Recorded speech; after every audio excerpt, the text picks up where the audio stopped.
સહજાનંદ સ્વામી મહારાજની જય. તો મહારાજની જય. શ્રી રાધા કૃષ્ણ દેવની જય.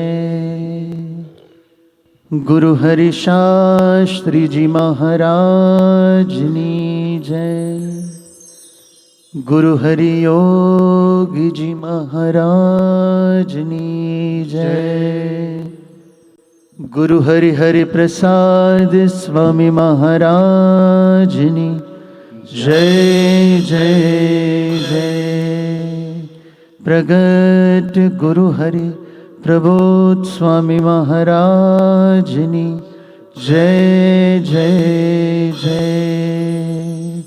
दासना दास थवानी जय जय जय.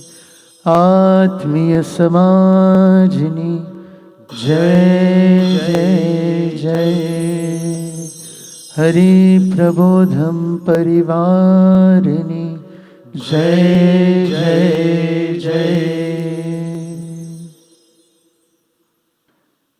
આવ્યા અક્ષરધામથી અવનીમાં જે દેહધારી થયા આપ્યા સુખ अपार भक्त जनने दिले धरी ने दया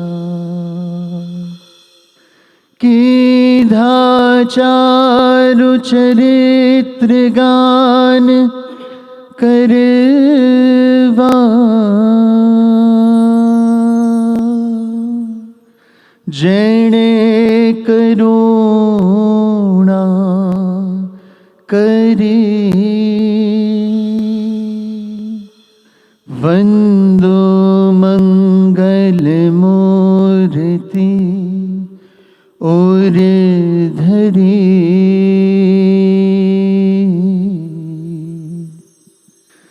સર્વોપરી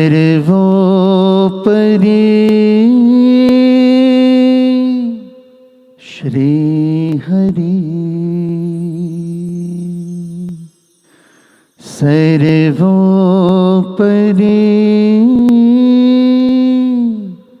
સ્વામી હરિ. જય અક્ષરપતિ પુરુષોત્તમ જય જય સ્વામી સહજાનંદ. જય અક્ષરપતિ પુરુષોત્તમ જય જય સ્વામી સહજાનંદ. જય અક્ષરપતિ પુરુષોત્તમ જય જય સ્વામી સહજાનંદ.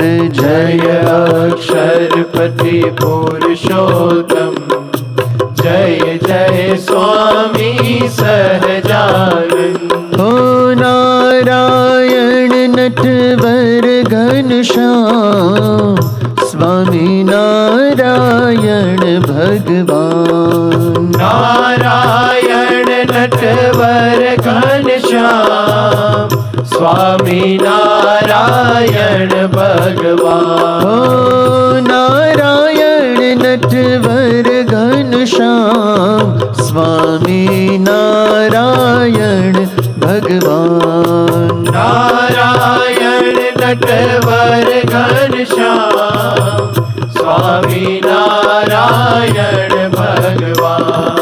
જય અક્ષરપતિ પુરુષોત્તમ જય જય સ્વામી સહજાનંદ. જય અક્ષરપતિ પુરુષોત્તમ જય જય સ્વામી સહજાનંદ. ગુરુ गुणातीतानंद स्वामी मूળ अक्षर सहजानंद एक परमेश्वर गुणातीतानंद स्वामी मूળ अक्षर सहजानंद एक परमेश्वर हो एम समझीने लेशे नाम ए तो जाशे अक्षरधाम एम समझीने लेशे नाम ए तो जाशे अक्षरधाम एम समझीने लेशे नाम ए तो जाशे अक्षरधाम एम समझीने लेशे नाम ए तो जाशे अक्षरधाम जय अक्षरपति पुरुषोत्तम जय जय स्वामी सहजानंद जय अक्षरपति पुरुषोत्तम जय जय स्वामी सहजानंद स्वामी शास्त्री जी महाराज गुरु हरि योगी महाराज स्वामी शास्त्री जी महाराज गुरु हरि योगी महाराज हो पाताड़े नाखी पाया शुद्ध उपासना स्थापिया पाताड़े नाखी पाया शुद्ध उपासना स्थापिया पाताड़े नाखी पाया शुद्ध उपासना स्थापिया पाताड़े नाखी पाया शुद्ध उपासना स्थापिया जय अक्षरपति पुरुषोत्तम जय जय स्वामी सहजानंद जय अक्षरपति पुरुषोत्तम जय जय स्वामी सहजानंद स्वामी सहजानंद महाराज गुरु हरि माँ विचरे आज स्वामी सहजानंद महाराज गुरु हरि माँ विचरे ओ अक्षर पुरुषोत्तम महाराज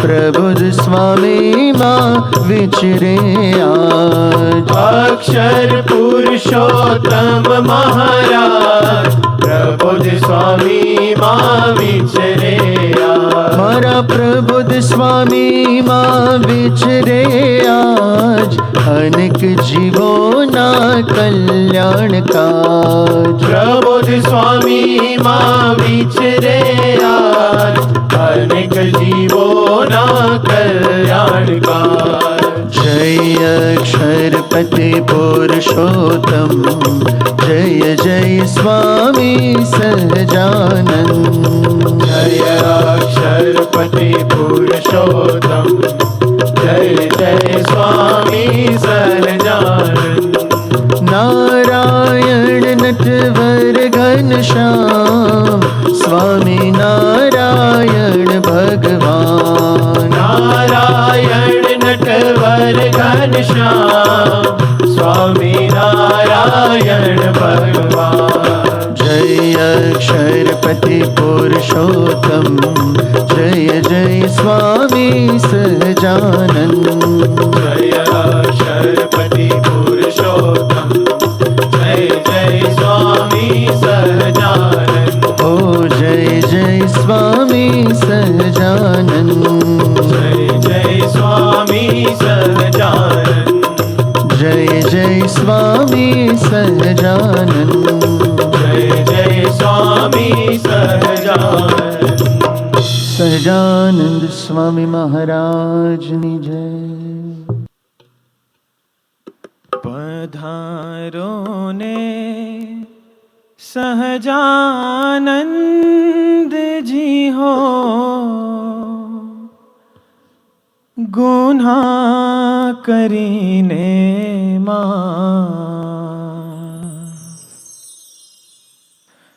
પધારો ને સહજાનંદજી હો ગુના કરીને પધારો ને સહજાનંદજી હો ગુના કરીને પ્રણામ છે ધર્મ તાતને રે ભક્તિ માતાને પ્રણામ પ્રણામ છે ધર્મ તાતને રે ભક્તિ માતાને પ્રણામ છે જ્યેષ્ઠ ભ્રાતને રે પ્રણામ છે જ્યેષ્ઠ ભ્રાતને રે ઈચ્છારામને પ્રણામજી હો ગુના કરીને પધારો ને સહજાનંદજી હો ગુના કરીને પતિ મેલ્યા પિયું તમ કારણે મેલી કુળમ રજા પતિ મેલ્યા પિયું તમ કારણે મેલી કુળમ રજા માત પિતા મૂક્યા છે સ્વામી માત પિતા મૂક્યા છે સ્વામી એક તમારે કાજજી હો ગુના કરીને પધારો ને સહજાનંદજી હો ગુના કરીને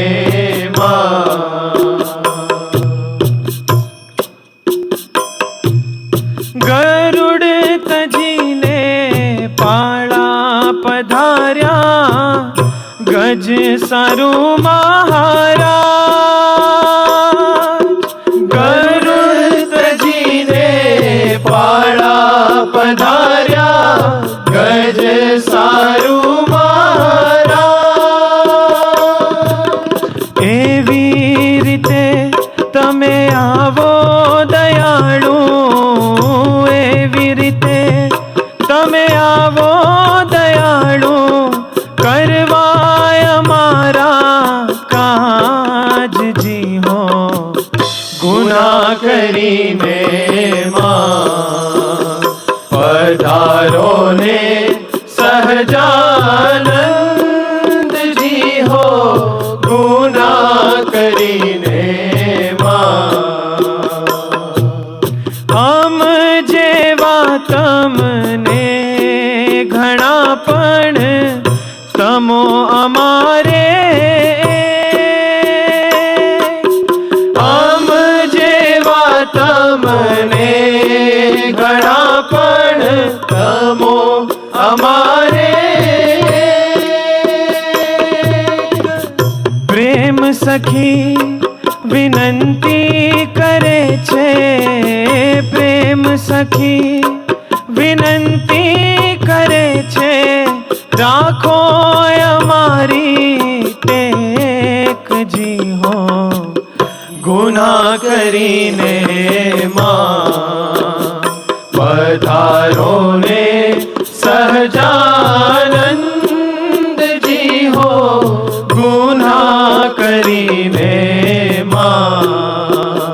પધારો ને સહજાનંદજી હો ગુના કરીને સ્વામી મારા ગુના કરીને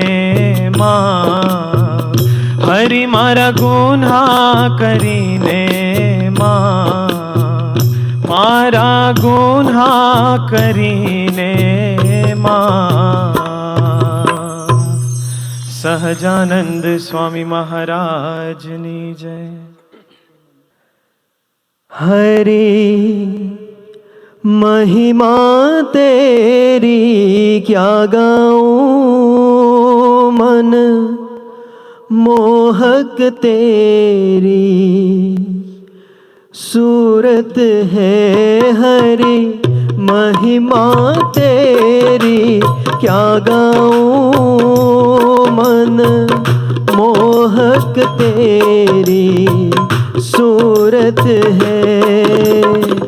वेदों ने जिसका गान किया पर ब्रह्म स्वरूप की मूरत है. हरि महिमा तेरी क्या गाऊं, मन मोहक तेरी सूरत है. हरि महिमा तेरी क्या गाऊं. सुख शांति आनंद पा जाए तेरे स्वरूप की है ये गरिमा.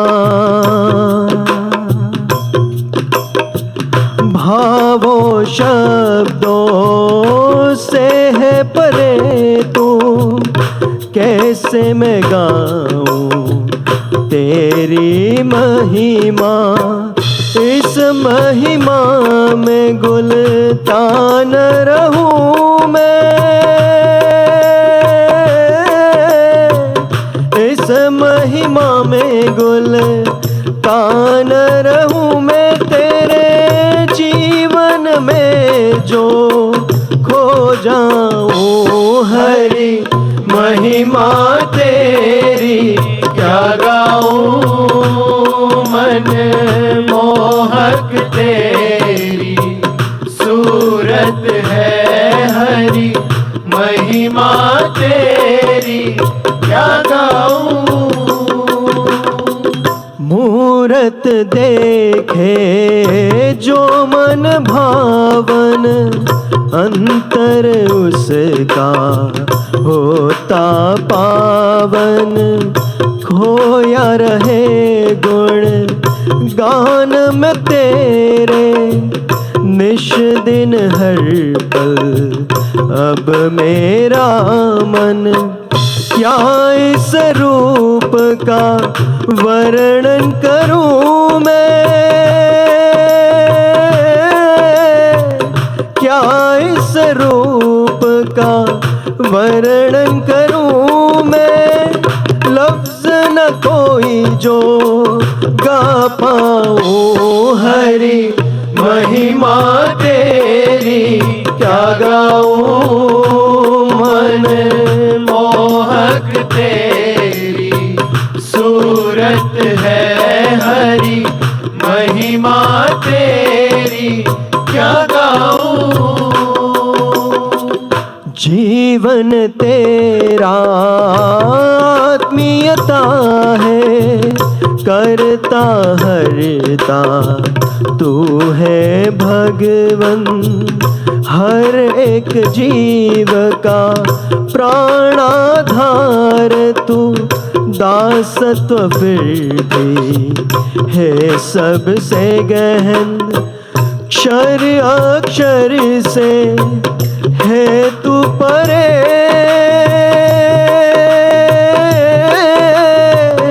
क्षर अक्षर से है तू परेश. शाश्वत सुख को पा जाऊं, हरि महिमा तेरी क्या गाऊं, मन मोहक तेरी सूरत है. हरि महिमा तेरी क्या गाऊं, मन मोहक तेरी सूरत है. वेदों ने जिसका गान किया पर ब्रह्म ब्रह्म स्वरूप की मूर्त है हरि महिमा तेरी क्या गाऊं मन मोहक तेरी सूरत है हरि महिमा तेरी क्या गाऊं मन मोहक तेरी सूरत है हरि महिमा तेरी क्या गाऊं। સહજાનંદ સ્વામી મહારાજની જય। મારા આત્મના આધાર ધબક છે રુદિયાને ધબકાર। મારા આત્મના આધાર ધબક છે રુદિયાને ધબકાર। મારા આત્મના આધાર ધબક છે રુદિયાને ધબકાર। મારા આત્મના આધાર ધબક છે રુદિયાને ધબકાર। મારા આત્મના આધાર ધબક છે રુદિયાને ધબકાર। प्राण प्रीतम तू थी भरी दे।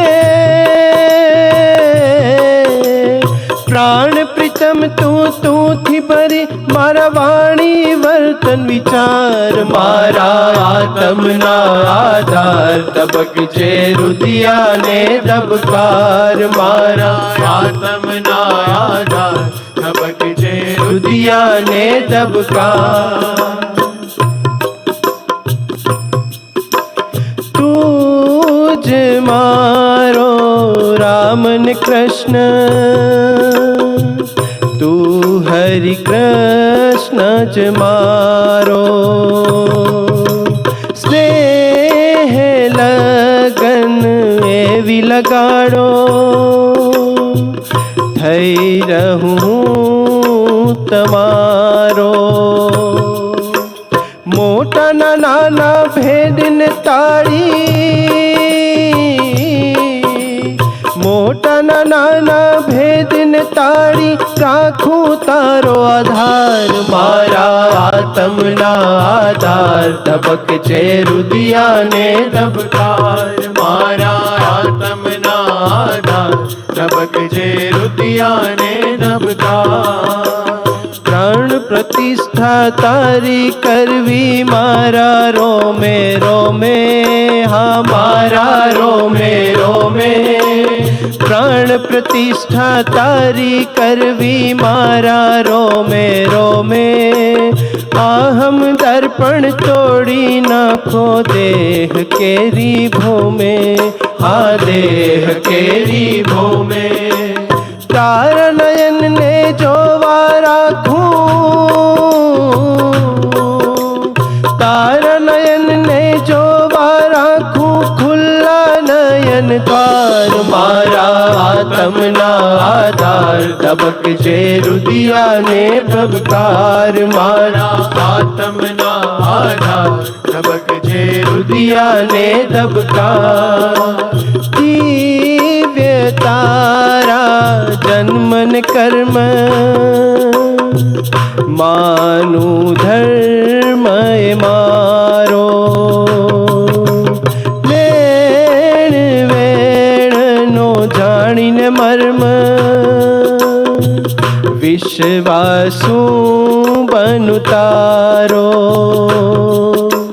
હક આપી દઉં હક જાણી લઉં હક આપી દઉં હક જાણી લઉં ફરજ શ્વાસો શ્વાસ। મારા આત્મના આધાર ધબક છે રુદિયાને ધબકાર। મારા આત્મના આધાર ધબક છે રુદિયાને ધબકાર।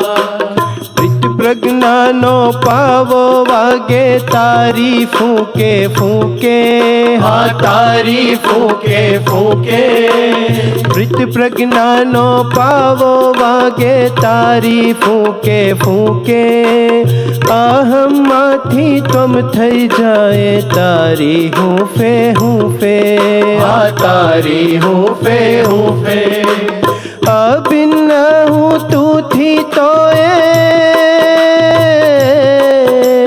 અભિન્ન હું તુંથી તોય ભિન્નતાને માણનાર દેજે તવ ચરણમાં સ્થાન કરી દે નિશ્ચય નિરુત્થાન દેજે તવ ચરણમાં સ્થાન કરી દે નિશ્ચય નિરુત્થાન મારા આત્મના આધાર તબકજે રુદિયાને તબકાર મારા આત્મના આધાર તબકજે રુદિયાને તબકાર મારા આત્મના આધાર તબકજે રુદિયાને તબકાર મારા આત્મના આધાર તબકજે રુદિયાને તબકાર સહજાનંદ સ્વામી મહારાજની જય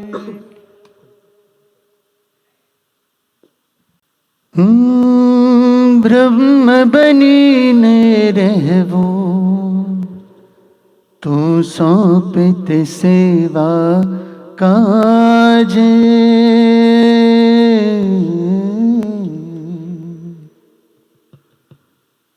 અંતરથી અંતર ટળે નિરંતર એ જ છે મારું ધ્યાન આરે ભવમાં કે ભવ ભવમાં એ જ હો મારું નિશાન કે તારો દાસ બની રહું કે તારી હાશ લઈ લો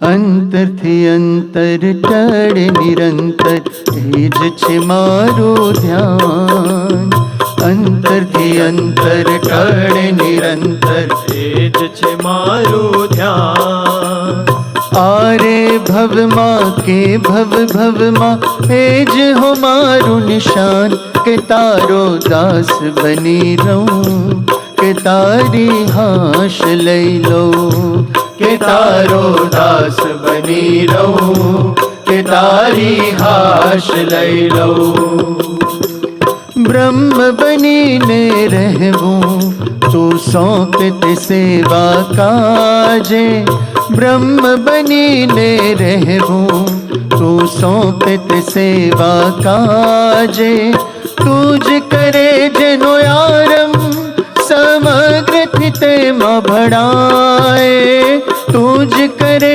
જેનો આરંભ સમગ્રથી તેમાં ભળાય બ્રહ્મપણાનો આનંદ મારો એક પળ કદી ન જાય કે તારો દાસ બની રહું કે તારી હાશ લઈ લઉં કે તારો દાસ બની રહું કે તારી હાશ લઈ લઉં तुझ जेवी तुझ जन्मा प्रीति वत्सल तारे सदाए तुझ जेवी तुझ जन्मा प्रीति वत्सल तारे सदाए प्रार्थना थी तने पहुँचे महात्म्य थी सुरद बनाए प्रार्थना थी तने पहुँचे महात्म्य थी सुरद बनाए प्रसन्नता रूपी गरणी मुखी करु वर्तन वाणी विचार के तारो दास बनी रहूं के तारी हाश लई लो के तारो दास बनी रहूं के तारी हाश लई लो जीवन मंत्र नजर मां हो जीवन मंत्र नजर मां मन मगज मां प्रसराए नीरव सभर तंत्र रे तू हीणु विसराए नीरव सभर तंत्र रे तू हीणु विसराए कहवो करवो तू थी भरे भूत भावी भूलाए के तारो दास बनी रहूं के तारी हाश लई लो के तारो दास बनी रहूं के तारी हाश लई लो करता हरता तू छे ओ करता हरता तू छे तारी लीला स्नेह निहाड़ू करता हरता तू छे तारी लीला स्नेह निहाड़ू गूंच पड़े जाए माँ दोष मारो मानी स्वीकारू गूंच पड़े जाए माँ दोष मारो मानी स्वीकारू निशंक थई दूध साकर जमता साथी संग जीवाय के तारो दास बनी रहूं के तारी हाश लई लो के तारो दास बनी रहूं के तारी हाश लई लो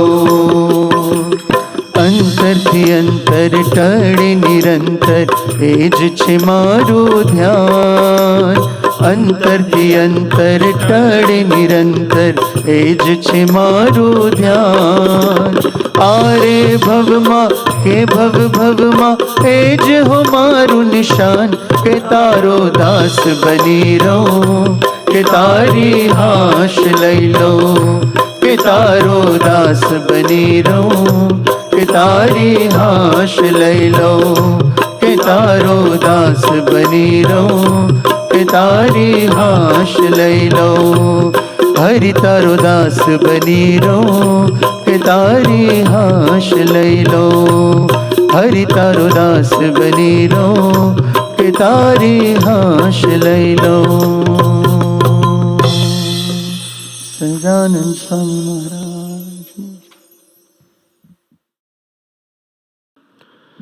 સહજાનંદ સ્વામી મહારાજની જય, શ્રી અક્ષર પુરુષોત્તમ મહારાજની જય, ગુરુહરિ શાસ્ત્રીજી મહારાજની જય, ગુરુહરિ યોગીજી મહારાજની જય, ગુરુહરિ હરિપ્રસાદ સ્વામી મહારાજની જય જય જય, પ્રગટ ગુરુહરિ પ્રબોધ સ્વામી મહારાજની જય જય જય, હરિપ્રબોધમ પરિવારની જય જય જય, હરિપ્રબોધમ અમૃત મહોત્સવની જય જય જય.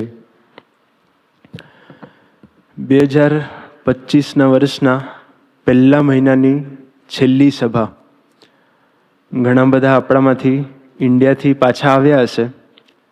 એ બધા માટે કદાચ પહેલી સભા હશે, પણ ખબર પણ નથી પડી કે વર્ષની પહેલો મહિનો ક્યાં પૂરો થઈ ગયો. એવું કહી શકીએ તો અતિશયોક્તિ નથી કે સમયની ગતિ વધતી જ જતી હોય એવું લાગે. સમય પાણીની જેમ પસાર થઈ રહ્યો છે. ઇન્ડિયા જવાની તક મળી હતી આ વખત, તો પ્રબોધ સ્વામીજીના 1 જાન્યુઆરીએ દર્શન કર્યા. તો 1 જાન્યુઆરીએ પ્રબોધ સ્વામીજી સવારે 11 વાગે જે એવીડીનું મંદિર છે એ અને સંત નિવાસની વચ્ચે એક હિંચકો છે, ત્યાં ગુરુહરિ બધાને દર્શનનું સુખ આપતા હતા. ત્યાં બિરાજમાન હતા અને પછી બધા ભક્તોએ દર્શન કર્યા પછી થોડો સમય હતો તો ગુરુહરિએ ગોષ્ઠી કરવાની ચાલુ કરી. તો 1 જાન્યુઆરી 2025ના દિવસે પ્રબોધ સ્વામીજીએ વાત કરી કે 2024નું વર્ષ આવ્યું પૂરું થઈ ગયું, ખબર નથી પડી. પણ 2025ના વર્ષમાં પછી એમને એક વાક્ય કહ્યું વચ્ચે કે સ્વામીજી કાયમ કહેતા જાગજો જાગજો જાગજો. તો 2025ના વર્ષમાં આપણી એક સેકન્ડ અબજો રૂપિયા કરતાં વધારે કિંમતી છે. તો એ એક પણ સેકન્ડ આપણી વેડફાઈ ના જાય એવી જાગૃતતાથી આપણે સૌએ 2025માં જીવવું છે. આવું પ્રબોધ સ્વામીજીએ 1 જાન્યુઆરીએ આશીર્વાદ આપ્યા. કહેવાનો મતલબ આપણો સમય એટલો બધો કિંમતી કેમ છે? હું વિચાર કરતો હતો. કદાચ ભગવાનનો સંબંધ આપણને સૌને મળ્યો કે જે પ્રગટ ભગવાનની પ્રાપ્તિની વાત છે. કદાચ કરોડો જન્મો સુધી આપણે 84 લાખ યોનિમાં ફરતા હશું. એ કરોડો જન્મ પછી પણ જે દુર્લભમાં દુર્લભ વસ્તુ પ્રાપ્ત કરવાની હતી એ ભગવાનનો સંબંધ, એ આપણને સૌને મફતમાં મળી ગયો. એ કરોડો જન્મને કમ્પેર કરીએ તો કરોડો જન્મનો સમય તો કેટલો બધો થાય, અને આ જન્મનો સમય કમ્પેર કરીએ તો ઇટ ઇઝ નોટ ઇવન 0.00001%. એટલા માટે કદાચ પ્રબોધ સ્વામીજી કીધું કે આ જન્મનો આપણો સમય એક સેકન્ડ અબજો રૂપિયા કરતાં વધારે કિંમતી છે. તો એ સમયને કેવી રીતે પસાર કરવો એ આપણા ઉપર છે. તો આજની સભામાં આપણે વન સ્ટેપ ફોરવર્ડ, કે આપણે ગુરુહરિ તરફ એક ડગલું આગળ વધવું છે, તો એક સેકન્ડનો કેવી રીતે ઉપયોગ કરવો એની ઉપર આપણે સૌ મનન ચિંતન કરીશું. ભગવાન સ્વામિનારાયણ કળિયુગમાં આ ધરતી ઉપર પધાર્યા કરુણાએ કરીને. એના પછી જીવોને એમની સાથે હેત થાય એટલા માટે મનુષ્ય દેહ ગ્રહણ કર્યો. આપણી જેમ ચાલે, બોલે, ખાય, પીવે, આનંદ કરે, આનંદ કરાવે, બધા આપણા જેવા જ લીલા ચરિત્રો બધા કરે, મનુષ્ય જેવા જ. એટલા માટે કે એમના યોગમાં જે પણ જીવ આવે એમને એમની સાથે હેત થાય અને ભગવાન તરફ યાત્રા જે કરવાની છે એમાં એક ડગલું આગળ વધે. એ માટે એમને આ બધું જ કર્યું. અને ખાલી એક વખત નથી પધાર્યા, છેલ્લા 250 વર્ષથી એમને સંકલ્પ પણ કર્યો કે આ ધરતી ઉપર હું અખંડ રહીશ. તો એવી જીવંત પ્રણાલિકામાં પણ આપણને સૌને બેસાડી દીધા. એથી આગળ આજે 26 જાન્યુઆરીનો દિવસ છે. 26 જાન્યુઆરી એટલે ભારતનું બંધારણ દિવસ, જે દિવસે ભારતનું બંધારણ આપણને સૌને ભેટમાં મળ્યું. એ બંધારણમાં પણ કેવું છે કે એક દેશને એક માળખું જોઈએ પ્રગતિ કરવા માટે. તો એ બંધારણ એ દિવસે આપણને મળ્યું. એમ ભગવાન સ્વામિનારાયણે પણ કરુણાએ કરીને આપણને સૌને એક બંધારણ આપ્યું. શિક્ષાપત્રી, વચનામૃત એવા ગ્રંથોની ભેટ આપી કે એક બંધારણ એક દેશની પ્રગતિ માટે જોઈએ, એમ સત્સંગના માર્ગે સ્પિરિચ્યુઆલિટીમાં પણ આગળ વધવા માટે એક બંધારણ જોઈએ. એની પણ ભેટ ભગવાને આપણને સૌને આપી. કહેવાનો મતલબ કે આ બધું જ એમને કર્યું એ કદાચ 99 ડગલા આપણા તરફ ચાલ્યા બરાબર છે. આપણા ભાગે શું આવે છે?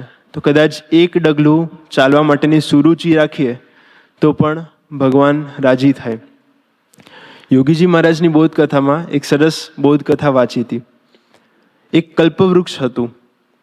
એ કલ્પવૃક્ષના નીચે જે કોઈ પણ આવીને બેસે અને જે પણ ચિંતન કરે એ સાકાર થાય. તો એક દિવસ એક શેઠ આવ્યા. તો શેઠ આવીને બેઠા અને પોતે 5 ગામ ચાલીને આવ્યા હતા. એટલે પોતે ખૂબ થાકી ગયા હતા. તો એવો સંકલ્પ કરે છે કે આટલું સરસ ઝાડ છે, મસ્ત શેડો છે, તો અહીંયા કંઈક પલંગની વ્યવસ્થા થઈ જાય, પલંગ અને ગાડલાની, તો સરસ આરામ થઈ જાય, પછી આપણે આગળ જઈ શકીએ. જેવો આ સંકલ્પ કરે છે એવા જ 2 વ્યક્તિ પલંગ અને ગાડલું એ લઈને ત્યાં આવી જાય છે. તો ભાઈ તો શોક થઈ ગયા કે અચાનક સંકલ્પ કર્યો પૂરો કેવી રીતે થયો. તો એમને પૂછે છે કે તમે ગાડલું કેમ લાવ્યા? તો કે અહીંયા એક મોટા શેઠ છે, એમનું સદાવ્રત ચાલે છે, એટલે તમે જે ચિંતન કરો એ મળે, એમ કહીને મૂકીને નીકળતા હતા. તો શેઠ પૂછે છે કે આ પાછું કોને આપવાનું? તો એ 2 ભાઈ કહે છે કે પાછું નહીં આપવાનું, સિસ્ટમમાં એવું છે કે લેવાનું અને ઘરે લઈને જવાનું. એટલે એ ભાઈ તો મસ્ત આરામ કરે છે અને પછી ત્યાંથી આગળ વયા જાય છે. પછી એક બ્રાહ્મણ આવે છે. બ્રાહ્મણ પણ પોતે 5 ગામ ચાલીને આવ્યા હતા. તો એમને પણ થાક લાગ્યો હતો. હવે થાકનું એવું છે કે જેને જે વસ્તુ ગમતી હોય એ વસ્તુ યાદ આવે. શેઠને આરામ ગમતો તો એમને આરામ યાદ આવ્યો. બ્રાહ્મણને ભૂખ લાગી તો એમને કંઈક 1 શેર ઘીના લાડુ મળે એવો સંકલ્પ કર્યો. જેવો આ સંકલ્પ કરે છે એવા 2 બ્રાહ્મણ ચાલતા આવે છે અને 2 થાળ આખું ફૂલ ડીશ રેડી કરીને આવે છે. એટલે બ્રાહ્મણ જોઈને શોક થઈ જાય છે કે આટલો બધો થાળ, મેં તો ખાલી શેર ઘી લાડુનો સંકલ્પ કર્યો ને એમાં તો આખો થાળ આવી ગયો. પછી એમને પૂછે છે કે આ તમે કેમ લાવ્યા? તો કે અહીંયા એક મોટા શેઠનું સદાવ્રત ચાલે છે, એટલે તમે જે ચિંતન કરો એ મળે, એમ કહીને બ્રાહ્મણ તો આખો થાળ જમી જાય છે, શાંતિથી પછી આગળ પસાર કરે છે એમની યાત્રા. એના પછી થોડો સમય પસાર થાય છે, પછી એક ઘરાસિયા દરબાર આવે છે. દરબાર પણ પોતે 5 ગામ ચાલીને આવ્યા હતા, એટલે બહુ થાકી ગયા હતા. હવે દરબારને જ્યારે થાક લાગે તો એમને એવું ઘોડો યાદ આવે કે અહીંયા ઘોડાની વ્યવસ્થા થઈ જાય તો આગળ મારે જે 5 ગામ બીજા ચાલવાના છે એ યાત્રા મારી મટી જાય અને ઘોડા ઉપર જલ્દી પહોંચી જવાય. જેવો આ સંકલ્પ કરે છે એવા 2 જણ ઘોડો લઈને આવે છે અને દરબારને ઘોડો આપે છે. પછી દરબાર કહે છે કે આ ઘોડો પાછો કોને આપવાનો?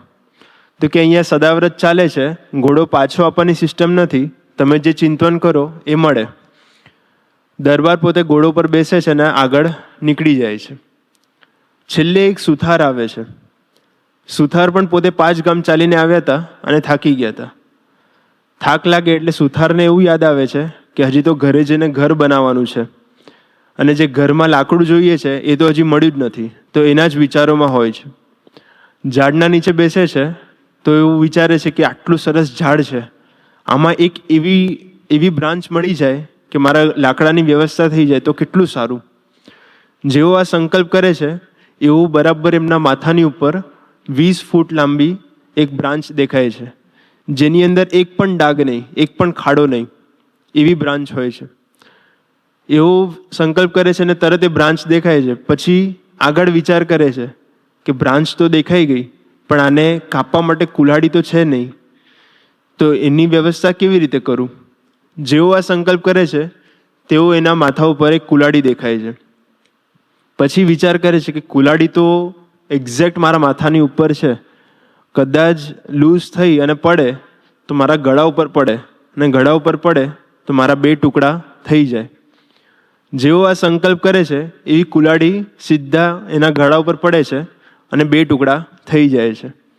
પછી યોગીજી મહારાજ આગળ વાત કરે છે કે કલ્પવૃક્ષ હોય એની આગળ જે પણ ચિંતન કરીએ એ સાકાર થાય. એમ ભગવાન અને સંત એ બંને કલ્પવૃક્ષ છે. આપણે જે ચિંતન કરીએ એ સાકાર થાય. પછી યોગીજી મહારાજ આગળ વાત કરે છે, પણ આપણે સારું ચિંતવવું, ભગવાન રાજી થાય એવું ચિંતન કરવું. કહેવાનો મતલબ કે આપણે જે પણ આગળ વાત કરી, ભગવાન સ્વામિનારાયણ 250 વર્ષ પહેલાં પધાર્યા, પછી સંત પ્રણાલિકા આપણને આપી, કેટલી બધી ભેટો આપી, અને એવું કહેવાય કે 99 ડગલા આપણા તરફ ચાલે જ છે. આ જેટલી પણ કલ્પવૃક્ષની પણ વાતો છે એ બધું ભગવાન આપણા સંકલ્પો પૂરા કરે જ છે. પણ જેમ યોગીજી મહારાજે કીધું કે ભગવાન રાજી થાય એવું ચિંતન કરવું, તો કદાચ એ એક ડગલું પ્રભુ તરફ ચાલવાની વાત છે. તો આજે આપણે 1 સ્ટેપ ફોરવર્ડ ભગવાન તરફ એક ડગલું આગળ વધવાની વાત છે, એના ઉપર મનન ચિંતન કરીશું. તો આજના ફર્સ્ટ વક્તા આપણે સપનભાઈને પ્રાર્થના કરીએ કે 1 સ્ટેપ ફોરવર્ડ આના ઉપર મનન ચિંતન શેર કરવા માટે પધારે.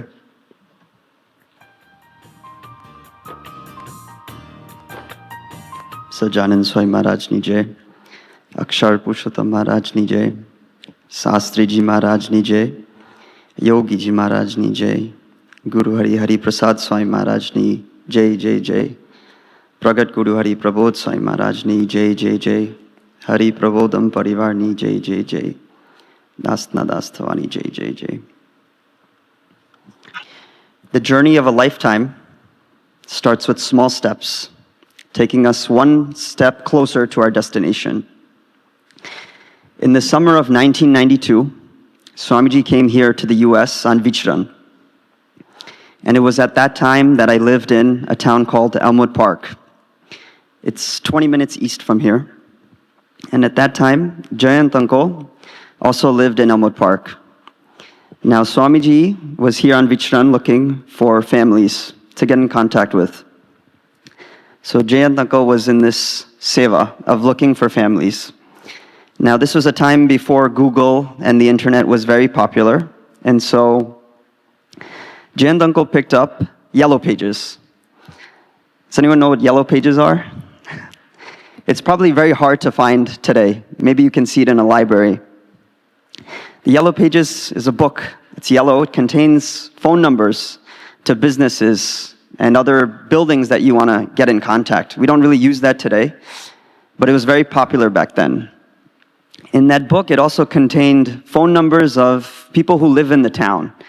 So Jayant uncle at that time was looking for Indian names in search to get in contact with. And in that book, he had stumbled upon the name Bodiwala. So he had called, and my parents picked up, and he had asked that Swamiji is here from India. Would you like to have Swamiji come for Padrami? They said yes. Soon after that, I had my first Smruti with Swamiji when I was 3 months old. That one small step of just picking up a yellow pages and looking for a name, making that phone call, Jayant uncle became Nimit, but Swamiji transformed my life. Over the years, Swamiji has given me countless Smrutis, endless hugs. He's wiped my tears. He's literally given me everything. He's transformed my life from the very beginning. And Swamiji has given me his sambandh, but he's never asked for anything in return. Swamiji has given me his prem, but he's never asked for anything in return. Swamiji has given me these friends, this Divya Samaj, but he's never asked for anything in return. Swamiji has given me and us Prabodh Swamiji, but he never asked for anything in return. And Prabodh Swamiji has ensured that he is going to take all of us forward towards him, but Prabodh Swamiji has never asked for anything in return. Here in America, Swamiji and Prabodh Swamiji have ensured that I have everything, both professionally and spiritually, to grow into to be the best that I can be. He's provided this environment in the form of this mandir where I can do satsang. And that's not only for me, but for generations to come. He has provided this Divya Samaj. He's given this group called the Parmanand Group, which are Yuvako that are born and raised here, even when I was growing up, so that I have an environment that I can grow and foster in. He has given me weekly sabha, and not only our Sunday sabha and Friday sabha, but even when I was going to college at Rutgers, Swamiji started Rutgers Sabha. And when did that Sabha start? Right before I went to college, and then right after I left college, that Sabha ended. So that Sabha was just for me. Even sevas that he's given are towards my liking, my hobbies, what I enjoy, whether it be dance, whether it be IT, whether it be any other seva that we get the opportunity to do. Swamiji and Prabodh Swamiji have given everything. They've taken infinite number of steps to ensure that I can take one step towards them. They've never asked for anything in return. And this is just my personal story, but I'm sure all of us have experienced something very similar in which Swamiji and Prabodh Swamiji have given us. Now, today is an opportunity where we have the chance to give, to take one step. And so when thinking about what to give, I usually think of drastic changes. So maybe I want to do bhajan in the morning. I want to wake up early, 6 o'clock, do 30 minutes of bhajan. And in the day, I want to find 20, 30 minutes so I can listen to Kartavata.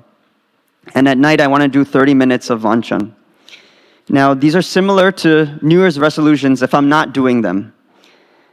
New Year's resolution, maybe we've made some recently where we decide that we want to go to the gym 30 minutes, 5 days a week, no matter what. This is the year that I'm going to get fit. Or this year I want to read more, so every month I'm going to read one book, and by the end of the year, 12 books should be finished. But if I'm not exercising for 5 minutes today, then how can I do 30 minutes tomorrow? If I'm not reading one book in 1 year, how can I finish 12 in 1 year? And similarly for bhajan, if I'm not waking up early and doing 5 minutes of bhajan, how can I expect myself to do 30 minutes? And so at times, these feel like mountains for me personally. And so there's this book, it's called The Kaizen Way.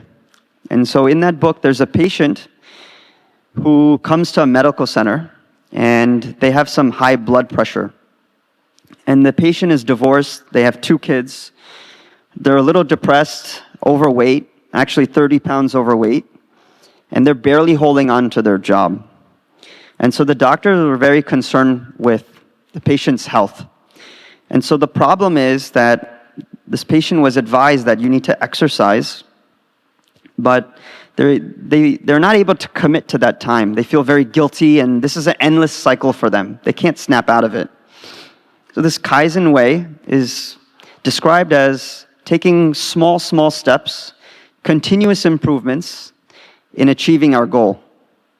And so this doctor asks the patient, can you take 1 minute while you're watching TV at night and exercise? So the patient says, yes, I can do that.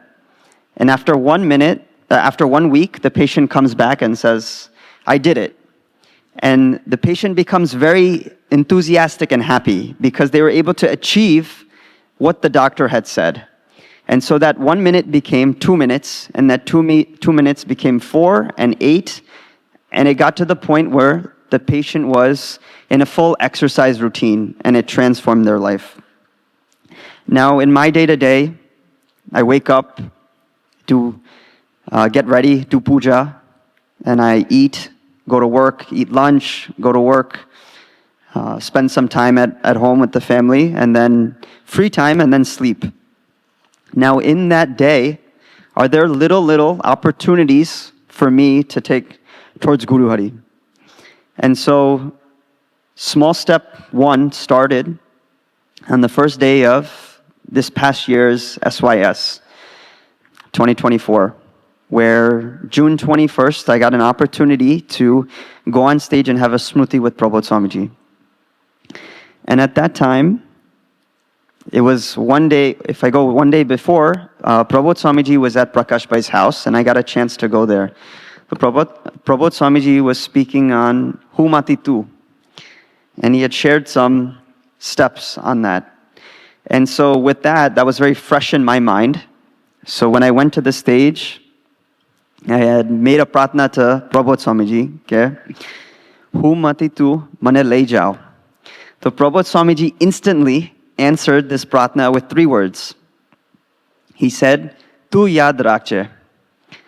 Now, if I think about who is very big, me, I, right? We've spoken about this, learned a lot about this. There are books written on this.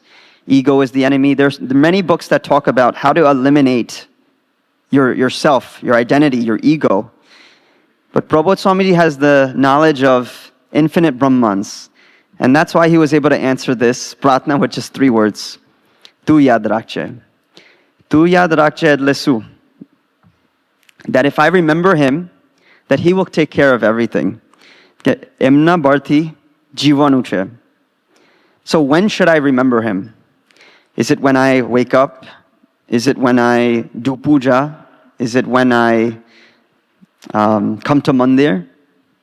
It's then, but I tend to remember Bhagwan when I am in something is above my capacity.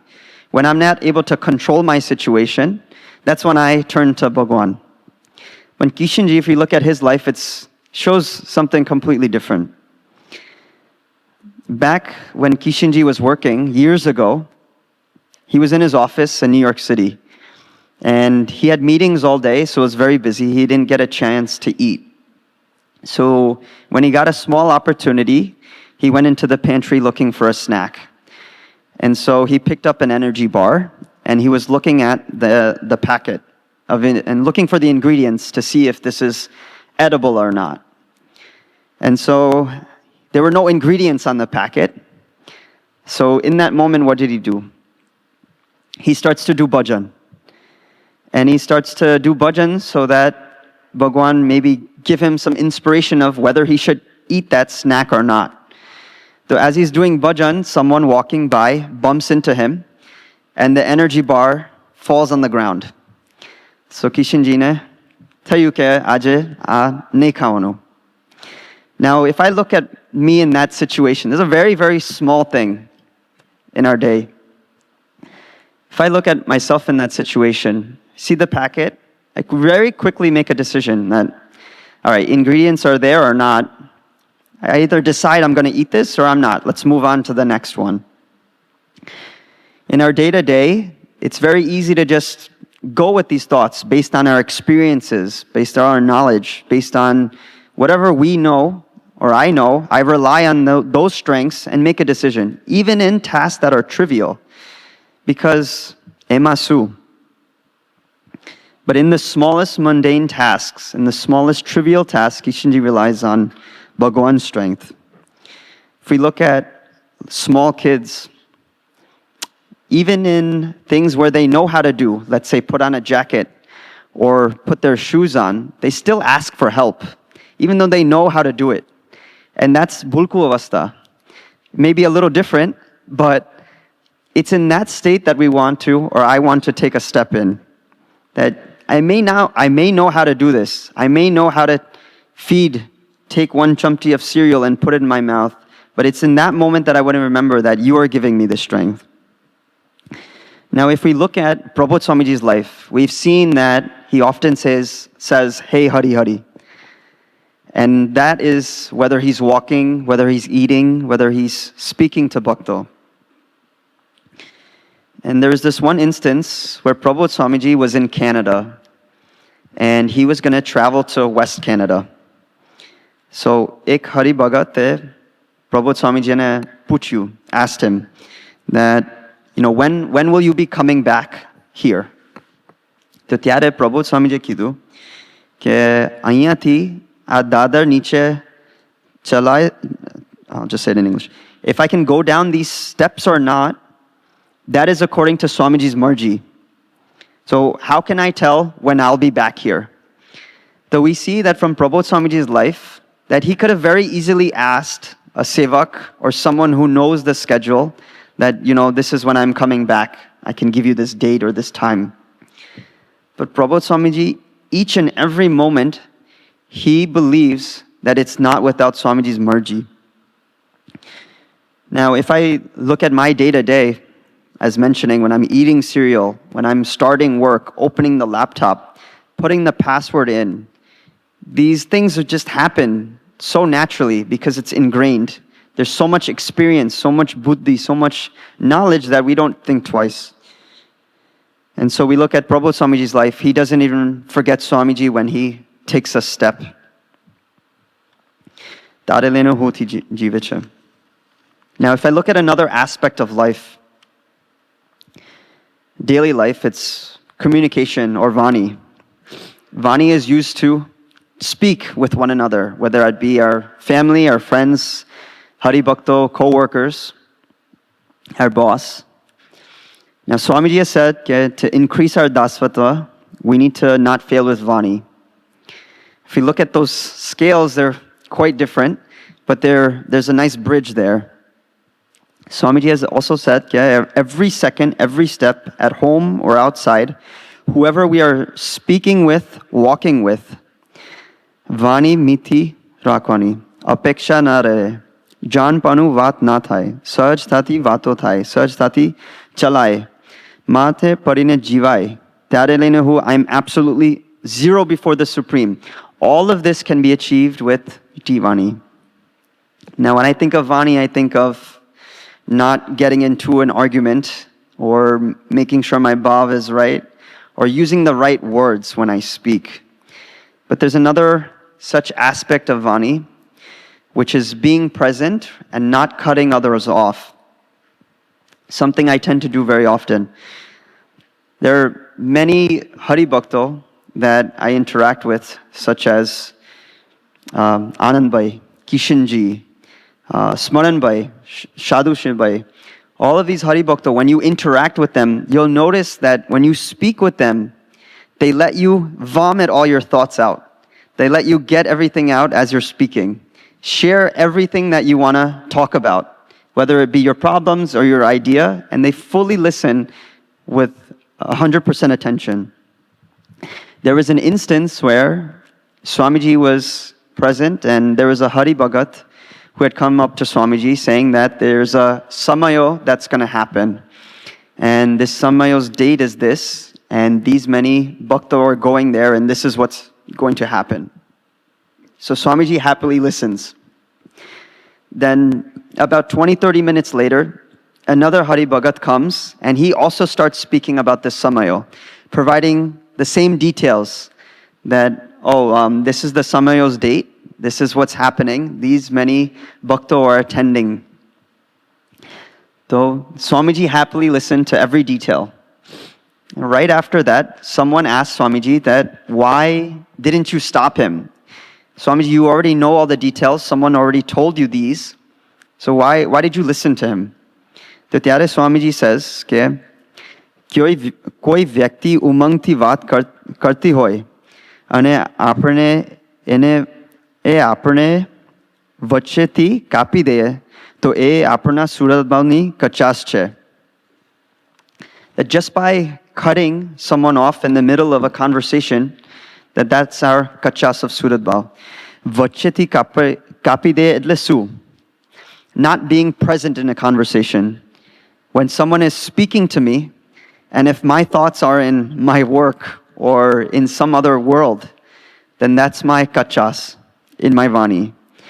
When they show umang, and they're very happy to talk to me and share, but I'm not responding with umang, or they're very sad, and I'm not providing support in that moment, that is my kachas. If they're sharing something with me and I'm giving my own example, that, I also had this experience, that is my kachas.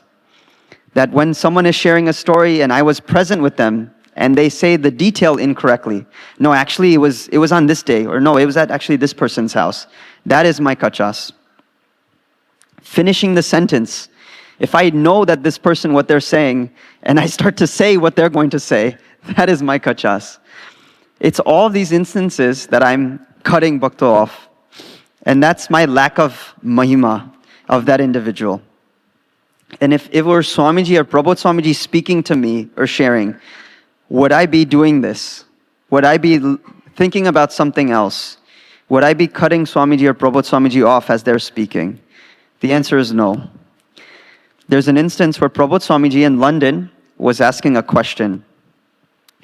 That I think it was during the time when the mandir was being built, and he was asking, how far does this land go till? What's the distance? So one Hari Bhagat starts responding, but he starts answering a completely different question. As if you were asking that, what are we eating for dinner today? And someone starts talking about NASA. It's completely different. So Prabodh Swamiji is listening, hands folded to the entire conversation, and he lets the Hari Bhagat finish. Then after he's done, Prabodh Swamiji asks the question again, that how far does this land go to? Another Hari Bhagat comes, and he starts explaining something else.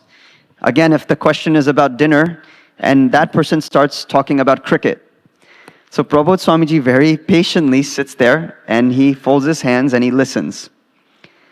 After that Hari Bhagat is finished, Prabodh Swamiji asked this question for the third time, that how far does this land go? The third Hari Bhagat then gives Prabodh Swamiji an answer. Now, if I were in that situation, if I ask a question, and if I get the sense that this person didn't understand my question, whether it be at work or at home, I immediately cut them off. I immediately tell them that, no, this is not what I'm talking about. I'm talking about this. Can you give me the answer to this? Prabodh Swamiji is the busiest man of this world, this Brahman, various Brahmans. But when it comes to Bhakto, in Nami Jaiche, he does not do anything but bow down and listen. Prabodh Swamiji has such mahima for Bhakto that he's willing to sacrifice every ounce of time, energy, just for them to take one step towards Swamiji. Before our Mahotsav, Hari Prabodham Yuva Mahotsav, Prabodh Swamiji had shared as the ground was being settled. He had said that the mati should be smooth. Bhakto nati avana, Swamiji na swarupo avana che. So this is the level at which Prabodh Swamiji sees each and every one of us. And this is the level that I want to take my small steps towards. That everyone at home, everyone that I work with, everyone that I see here at Mandir that I do seva with, that this bhav I want to take. Now, another such instance, or another thing that maybe today we can offer, or I can offer, is my most valuable asset, and that's my time. Carving out time is a big struggle for me, and I'm not able to give that up. And so there's this vat that Gurunatyan Swami states, કે ભગવાન તો જીવ સામું જોઈ રહ્યા છે, કે મને કોઈ સંભાળે છે, પણ જીવ એવો અવરો છે, બીજા પદાર્થ સામું જોવે છે, પણ ભગવાન સામું ના જોવે. So in my day, whether it's work or getting ready, or there's some activity at home, or taking care of kids, there's all these kriya in our day. But how much time am I carving out for Bhagwan? So very recently, about a few months ago, it was about September, I was sitting in the basement at night, and I started to realize that my daily routine was getting very, very mundane. And what I mean by that is, whole day would go, and I get some free time, and I spend it for watching something, or reading a book or something. But I felt like I wasn't taking a step towards Prabhu Swamiji. In that moment, I had a thought or a pratna that I know I'm not able to take a step. I know this. And I don't think I can do anything to change my mindset, because once my mind becomes very routine, it's hard for me to break out of it. So I kind of made this pratna that you will have to change something because I'm not able to do this. And it was a very small pratna thought, but I made it. And at this time, I had been working from home for 4.5 years and just kind of doing this over and over. And so shortly after, I had a call with my manager, a one-on-one, and my manager had shared that the HR is going to start taking some action if you don't start going to the office, that they're going to terminate you. So I became very frustrated with that. Many reasons why. One is that my entire team is in California, and I'm the only one here. Why do I have to go to the office? Then I started thinking that I've been working from home for years. It doesn't matter what I'm doing, where I'm doing it. It just matters that I'm doing it. Then I started thinking that, it's more than 1 hour to commute to work. This is such a waste of time. All of these negative thoughts started coming one by one. But slowly, what I started realizing is that when I started driving to work, is that there was now 1 hour of time in the car. And that 1 hour time was for me to connect with Swamiji and Prabhu Swamiji. That complaint that I had, that I don't have time, Prabhu Swamiji had given me. And so I learned that even if I'm not able to take a step, or I'm not able to do bhajan, I'm not able to do my vanchan, I'm not able to delve into his life, simply by making one small pratna, that one step, Prabhu Swamiji will take the 99 remaining to ensure that I take more steps. If I look at, there's an instance in which Prabhu Swamiji was in Vichran, in Clifton, and he was going from house to house for Padramani. And then it began to rain. And when it started raining, the Padramis got cancelled. So then Prabhu Swamiji went to one gar for Utaro. As soon as he got there, Prabhu Swamiji instantly turned on his laptop and he started diving into Kartavarta. Now, last week on Saturday, as I was preparing for this topic of one step, I was speaking to Krunal Kumar Bhai, and on that call, there was a message that come at 6 o'clock that Sabha is cancelled. And the moment that message came, I went into relax mode, because it's like, okay, now there's one more week to prepare. It's okay, But if you look at Prabhu Swamiji's life, it's not like that at all. Any pocket of time that Prabhu Swamiji gets, it's used to increase someone with Swamiji. And so, where do I have pockets of time in my day? Could be while walking, could be while driving, it could be while going to the bathroom, it could be while putting the kids to sleep. And this is a big struggle of mine. I say it takes 2 hours sometimes to put kids to sleep, and I say, no, I don't have time for doing bhajan. It's an excuse. But even in those instances, there are small pockets of time where I can take one gun, I can do 1 minute of bhajan, I can read one prasang, and that can take me towards Him. In the NRI Shibir, Prabhupada Swamiji had shared, I think he had shared that time, martu nati, that we're not able to find it, ek karvu pade. So in our day, we have to cut time, we have to make time so that we can build our sambandh with Swamiji. With that, I just want to make a pratna. Well, before I make a pratna, I just want to share that Kishanji had one time shared with Parmanand group કે આપણે જેમ આપણે ચાલીએ સત્સંગમાં તેમ જે dirt જે છે, we actually spoke about this term called poop, that poop that gets stuck on your shoe, it starts to come off. As we walk every day with our chappals, as you walk, it slowly comes off. That all the dirt on my atma, that ganki, as long as we continue to take those steps, those will slowly come off. So I just want to make a pratna to Swamiji and Prabhupada Swamiji that you have taken all of the steps for me. You've taken 1 million and more to ensure that my education, professionally and spiritually, that I have everything that I need to get closer to you. When I have nothing to offer you, you've considered me to be yours. My only responsibility is that I take one step towards you. Please give me the strength that I can take these steps by remembering you, that I can take these steps through Mithi Vani, that I can take these steps to cutting out time to walk towards you each and every day to build my sambandh with you and to make you happy and proud. Sajanand Swami Maharaj Ni Jai. સપનભાઈએ વાત કરી, સૌથી શરૂઆતમાં એમને કહ્યું કે યોગમાં કેવી રીતે આવ્યા. આપણે બધા અહીંયા બેઠા છે, આપણામાંથી કોઈ એવું નહીં કહી શકે કે હું સામે ચાલીને સ્વામીજીને શોધવા માટે ગયો. એ પુરુષે સામેથી જ ગરજ દાખવીને પોતે અકલ્પનાતીત ભીડો વેઠીને આપણી તરફ ચાલ્યા છે. તો આજે ખરેખર એમના ભીડામાં ડૂબવાનો દિવસ છે.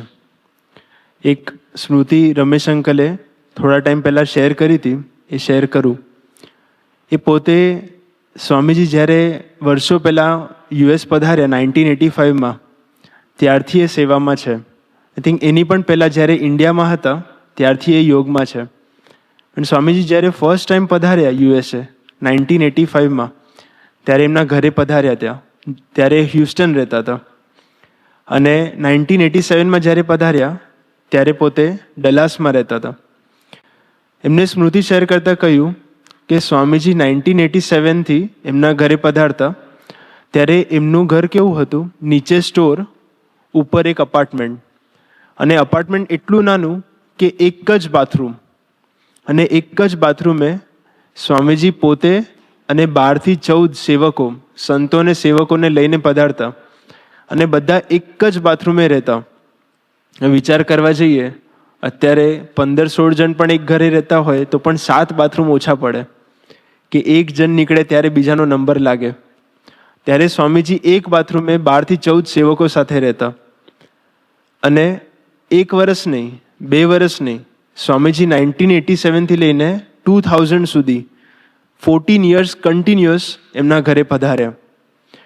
હવે એ સ્મૃતિ શેર કરતાં આગળ કહેતા કે એમના ઘરથી અડધો માઇલ દૂર એક હોટેલ હતી, હયાત અને 4 Seasons, બંને હોટેલ હતી. પણ સ્વામીજીએ એક પણ વખત એ 14 વર્ષમાં એક પણ વખત એવું નથી કહ્યું કે આ સેવકો અને સંતોને આપણે અહીંયા ઉતારો આપીએ. તો એ સ્વામીજીએ જાણપણું એક પણ વખત નથી આપ્યું. હવે આ પ્રસંગને 2000નો સાલ પૂરો થાય છે, અને પછી 2007, આફ્ટર 7 years, સ્વામીજી નડિયાદમાં હતા અને નડિયાદમાં એમનું જન્મ જયંતિ ઉજવાતી હતી. જન્મ જયંતિ પતી અને બીજા દિવસે અમરીશ હોલમાં સભા હતી. એ સભા પતી પછી સ્વામીજી રમેશ અંકલ અને 2 સેવકો સાથે ઊભા હતા. ત્યારે સ્વામીજીએ રમેશ અંકલને, એ પોતે તો ક્યારેય જાણપણું આપે એવા પુરુષ નથી, એ તો ખાલી એક તક ઊભી કરે કે એમના ભીડામાં આપણે ડૂબી શકીએ, એ પણ એક કરુણા છે. ત્યારે સ્વામીજીએ રમેશ અંકલને કીધું કે રમેશ, હું તારા ઘરે જ્યારે 1987થી પધારતો, તને ખબર છે જે બેડ હતું? તો રમેશ અંકલે કીધું, હા સ્વામી. તો એ બેડની બાજુમાં દીવાર હતી અને દીવારથી 6 ફૂટ દૂર એક હાઈવે હતો અને એ હાઈવે 3 લેન જવાની 3 લેન આવવાની. ત્યાં એ હાઈવે ઉપર 1 મિનિટમાં 20થી વધારે ગાડીઓ પસાર થતી રાતના. સ્વામીજી કહે કે હું વિચરણ કરીને આવતો, પણ હું ત્યારે સૂઈ નહોતો શકતો. રમેશ અંકલ કહેતા કે સ્વામીજી કેટલા બધા જાગ્રત કે એમની રૂમમાં કોઈ કાગળ પણ ફાડે તો પણ જાગી જાય. એ પુરુષે 13 વર્ષ એવી જગ્યાએ સૂતા કે જ્યાં 6 ફૂટ દૂરથી 1 મિનિટની અંદર 20 ગાડીઓ પસાર થતી, છતાં પણ ક્યારે એમને જાણપણું નથી આપ્યું. કહેવાનો મતલબ, એટલું અકલ્પનાતીત ભીડો વેઠીને આપણને સૌને સુખી કરવા માટે ગરજ રાખે છે. તો 1 સ્ટેપ ફોરવર્ડમાં આગળ વધારતા આપણે પ્રહર્ષભાઈને પ્રાર્થના કરીએ કે આજના દિવસે આપણે 1 સ્ટેપ ફોરવર્ડ જવું છે ગુરુહરિ તરફ, તો એ ઉપર એમનું મનન ચિંતન શેર કરવા માટે પધારે.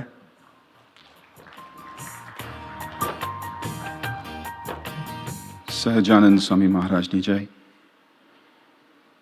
અક્ષર પુરુષોત્તમ મહારાજની જય, શાસ્ત્રીજી મહારાજની જય, યોગીજી મહારાજની જય, સુહૃદ સમ્રાટ હરિપ્રસાદ સ્વામીજી મહારાજની જય જય જય, પ્રગટ ગુરુહરિ પરમ પૂજ્ય પ્રબોધ સ્વામીજી મહારાજની જય જય જય. જ્યારે સ્વામી શ્રીનું નામ આવે ત્યારે હરિપ્રસાદ સ્વામીજી મહારાજ સમજવું, અને જ્યારે સ્વામીજીનું નામ આવે ત્યારે પ્રગટ ગુરુહરિ પ્રબોધ સ્વામીજી મહારાજ સમજવું આગળ સેવામાં. અમે બહુ ફોર્ચ્યુનેટ છીએ કે સ્વામીજીએ અમને એટલી સ્ટ્રોંગ ટીમ આપી છે. એ સ્ટ્રોંગ ટીમ એટલે અમારા સહિષ્ણુ ભાઈઓ, આદર્શો બી આદર્શ માને એવું એમનું જીવન છે બધાનું. અમારા સ્મરણભાઈનો બર્થડે ગયો આ મહિનામાં. સ્મરણભાઈના જીવનમાંથી એક સહજ વસ્તુ જોવા મળે. એમની સેવા છે મીડિયા. એમને એડિટિંગ ને બધું કરવાનું આવે, તો એ એડિટિંગમાં કિશનજીએ ઓલરેડી માર્ગદર્શન આપ્યું જ હોય, પણ એની સાથે પ્રોગ્રામ ટીમ ને બીજી ડ્રામા ટીમ ને બધી ટીમ ભેગી થાય તો એમની બી સેવા છે, એટલે એ બી ઇનપુટ્સ આવે. પણ એ હસતા મોડે બધાને બેલેન્સ રાખી અને એની સેવા વફાદારીપૂર્વક કરતા જાય. એક વખત બેઝમેન્ટમાં અમે જમતા હતા ત્યારે સ્મરણભાઈ હજી આવે છે ને કિશનજી જમવા બેસે છે, અને જેવા સ્મરણભાઈને જોવે છે એવું તરત કહે છે કે મારે તમને તમારી ભૂલ બતાવવાની છે, હા પછી આપણે મળીએ. એ એમનું જીવન કેવું હશે? વફાદારી છે ત્યાં ભગવાન ભૂલ બતાવવા તત્પર છે. બીજો જે બર્થડે ગયો એ અમારા સાધુશીલભાઈ.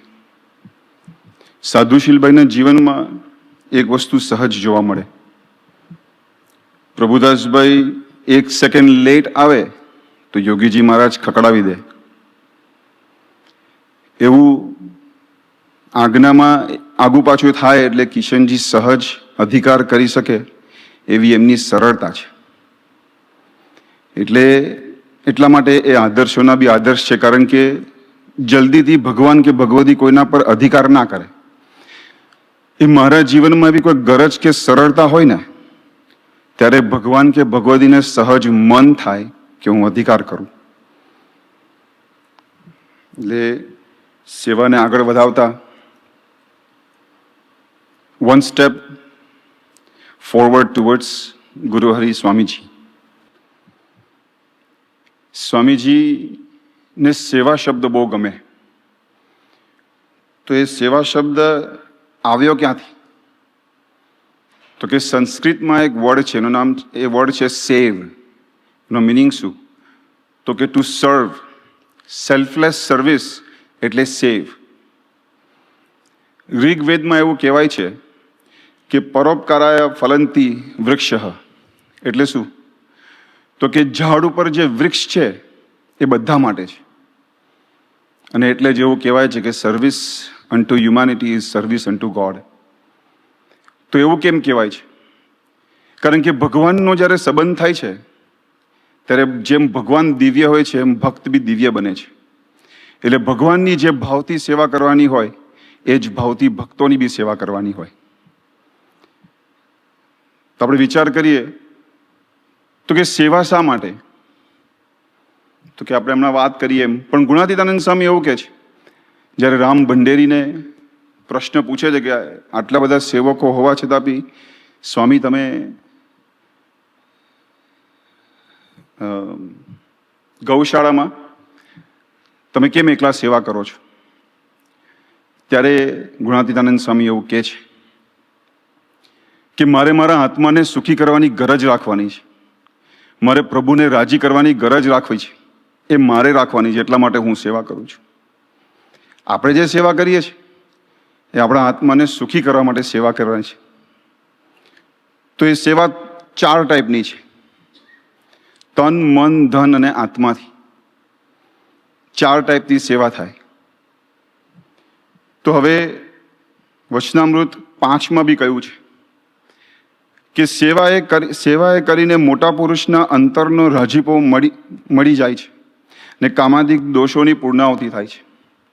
દોષ ને ગુણ તો ઠીક છે, પણ ભગવાન રાજી થાય એવી સેવા કરવી, એવું આપણને વચનામૃત બી કહે છે. તો હવે સેવા તો છે અને કરવી છે, પણ સેવાનું ઇમ્પોર્ટન્સ એવું તે કેવું છે કે જે આપણને ખરેખર સહેજ કરવાનું મન થાય. તો સ્વામીશ્રી મધ્ય 41માં એવું કહે છે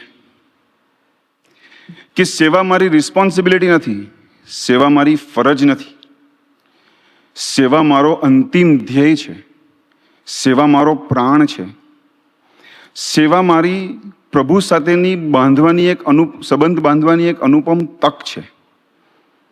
સેવા એ મલ્ટિપ્લિકેશન છે સંબંધ બાંધવા માટે. એ સ્વામીશ્રી આપણને સમજાવે છે કે સેવા શા માટે કરવી?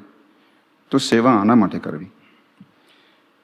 વર્ષો પહેલા જૂના મંદિરે અહીંયા રહી ગયા છે, એમનું નામ છે જયભાઈ ઠક્કર, અત્યારે કેનેડા રહે છે. એ અમારી સાથે જ રહેતા હતા. હવે સેવા વસ્તુ એવી છે ને કે એનું ફ્લો બહુ સ્પીડી હોય.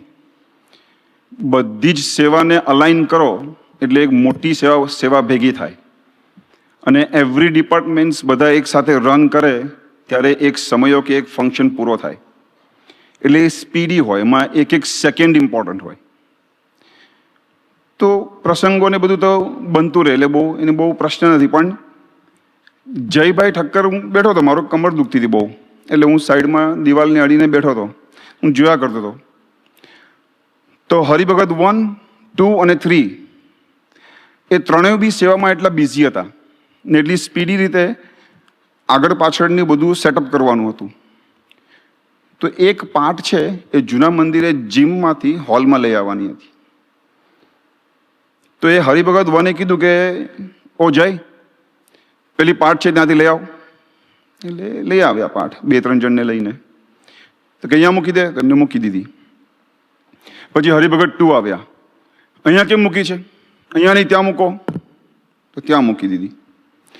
એમ કરીને લગભગ 5 થી 6 વખત પાઠને ચેન્જ કરાવડાવી. હું જોતો હતો. પછી ચેન્જ થઈ એટલે મારી પાસે મારી બાજુમાં આવીને બેઠા. એટલે મેં કીધું કે જો પેલા 3 ભેગા થઈ ગયા છે, હવે ત્યાં જઈને પૂછી આવો કે આ પાઠ અહીંયા મૂકી છે બરાબર છે ને, એટલે ઘડી ઘડી ચેન્જ ના થાય એમ. ત્યારે એને જે જવાબ આપ્યો ને, આખી જિંદગી મને આ જવાબ છે, આખી જિંદગી યાદ રહેશે, ક્યારે નહીં ભૂલાય. મને કે પ્રહર્ષભાઈ, અબ ઘડીએ જો હું ધામમાં ગયો ને અને અક્ષરધામના દરવાજે ભગવાન સ્વામિનારાયણ ઊભા હશે, હરિપ્રસાદ સ્વામીજી ઊભા હશે, તો મને શું પ્રશ્ન પૂછશે ખબર છે? કીધું શું? તો કે પાઠ કેટલી વાર બદલી એ પ્રશ્ન નહીં પૂછે, પણ મધ્ય 41 પ્રમાણે કેટલી વાર સેવા કરી એ પ્રશ્ન મને પૂછશે, તો હું જવાબ શું આપીશ? કે કેવા જાગૃતતાથી હરિભક્તો જીવે છે અને સેવા કરે છે. ત્યારે મને ખ્યાલ આવી ગયો કે ભાઈ, પ્રસંગો ઠીક છે, પણ ભાવનાને પકડી રાખવી. પ્રબોધ સ્વામીજી છે, તેમનું કેવું સહજ જીવન છે. થોડા ભક્તો સેવા કરતા હશે અને સેવા કરતા કરતા આ સેવા એમ કરીને આવી વાત થઈ, તો કોઈએ કીધું કે આ એન્જિનિયર છે એટલે આટલી સરસ સેવા કરી શકે. એટલે પ્રબોધ સ્વામી તરત બોલ્યા કે હા, કે એન્જિનિયર હોય તો એ પ્રોપરલી સેવા કરી શકે, બરાબર છે, પણ કે અમે તો ઝાડુ મારવામાં એન્જિનિયર છે, એટલે અમને તો ઝાડુ મારતા ફાવે. એ ભાવના છે, એ ભાવના કેવી સરસ આપણને શીખવાડે છે, આપણને કેવી સરસ ગોદ મળી ગઈ છે કે આપણને નિરંતર રાખ ભાવે જીવવાની એ સેવા દ્વારા સૂઝ પ્રબોધ સ્વામીજી આપણને નિરંતર આપીને આપણને ભીના રાખે છે. એક વખત પ્રભુદાસભાઈને યોગીજી મહારાજ એવું કહ્યું કે આપણે નારાયણ ઘાટ છે, ખાલી અમસ્તા જ વાત કરેલી, કોઈ આજ્ઞા નહોતી કરી એમણે, કે નારાયણ ઘાટ છે, નારાયણ દરે કે થોડી લીલ જામી ગઈ છે અને ત્યાં સભા કરવી છે, ખાલી અમસ્તા જ વાતને છેડેલી, કોઈ આજ્ઞા નહોતી કરી. તે ઇન્સ્ટન્ટલી પ્રભુદાસભાઈ બાપાની મરજી સમજી અને એ સાફ કરવા ગયા. આ પ્રભુદાસભાઈનું થ્રુઆઉટ લાઈફ જીવન છે એમનું. આપણે હોઈએ તો આપણે પ્લાનિંગ કરવું પડે. આપણે લીલ સાફ કરવા માટે ક્યાંથી લાવશું, સાપોલિયાને પકડવા માટે વસ્તુ ક્યાંથી લાવશું, એવા હજારો પ્રશ્નો આપણા મગજમાં આવી જાય અને એ પ્રશ્ન બધાને પૂછપૂછ કરીએ. પણ પ્રભુદાસભાઈ છે, જેમ ગુણાતીતાનંદ સ્વામી કીધું કે સેવા માર્ગ જે ધુંધુબાજ માર્ગ છે, મારા આત્માને સુખી કરવા માટે ભગવાને ઊભો કર્યો, એ જ વસ્તુ પ્રભુદાસભાઈના જીવનમાં દર્શન થાય. તો હું વિચારતો હતો કે સ્વામીજી આવું દર્શન કરાવે છે સ્વામીશ્રી, તો કે મને શું કહેવા માંગે છે? તો આપણે અહીંયા અમેરિકા આવીએ એટલે અથવા કોઈ બી પરદેશ જઈએ અને ફ્રેશ હોય ત્યારે આપણે પૂછીએ એકબીજાને કે મીટર ચાલુ થયું કે નહીં, એટલે શું? તો કે જોબ મળી કે નહીં, પૈસાનું રોલિંગ થયું કે નહીં. એમ પ્રભુદાસભાઈ મને એવું શીખવાડવા માંગે છે કે જ્યારે તારી પાસે કોઈ આવે ને કે પ્રહર્ષ આ સેવા છે, ત્યારે મધ્ય 41નું મીટર ચાલુ થઈ જાય છે. શું સેવા છે, કઈ સેવા છે એની વાત નહીં, ખાલી એટલું જ કે પ્રહર્ષ આ સેવા છે એટલે મધ્ય 41નું મીટર ચાલુ થઈ જાય on that very second.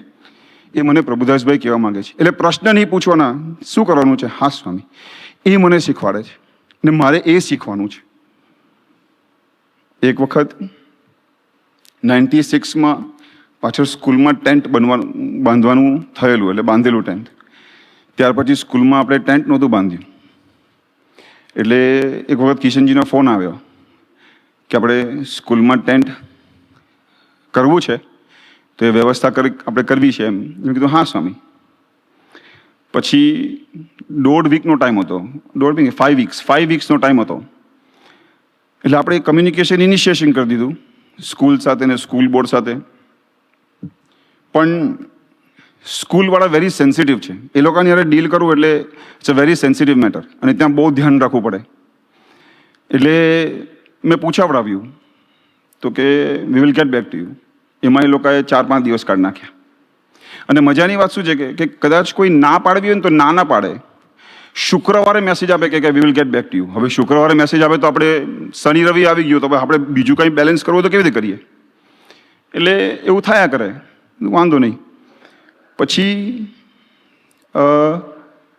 Message આવ્યો કે ભાઈ અમે will get back to you, વાંધો નહીં. બીજી બાજુ ટેન્ટ્સ છે, તો ટેન્ટ્સ આર વેરી એક્સપેન્સિવ, એટલે 4-5 જણને કોન્ટેક્ટ કર્યો, તો બધાના ભાવ એક્સપેન્સિવ, મોંઘા.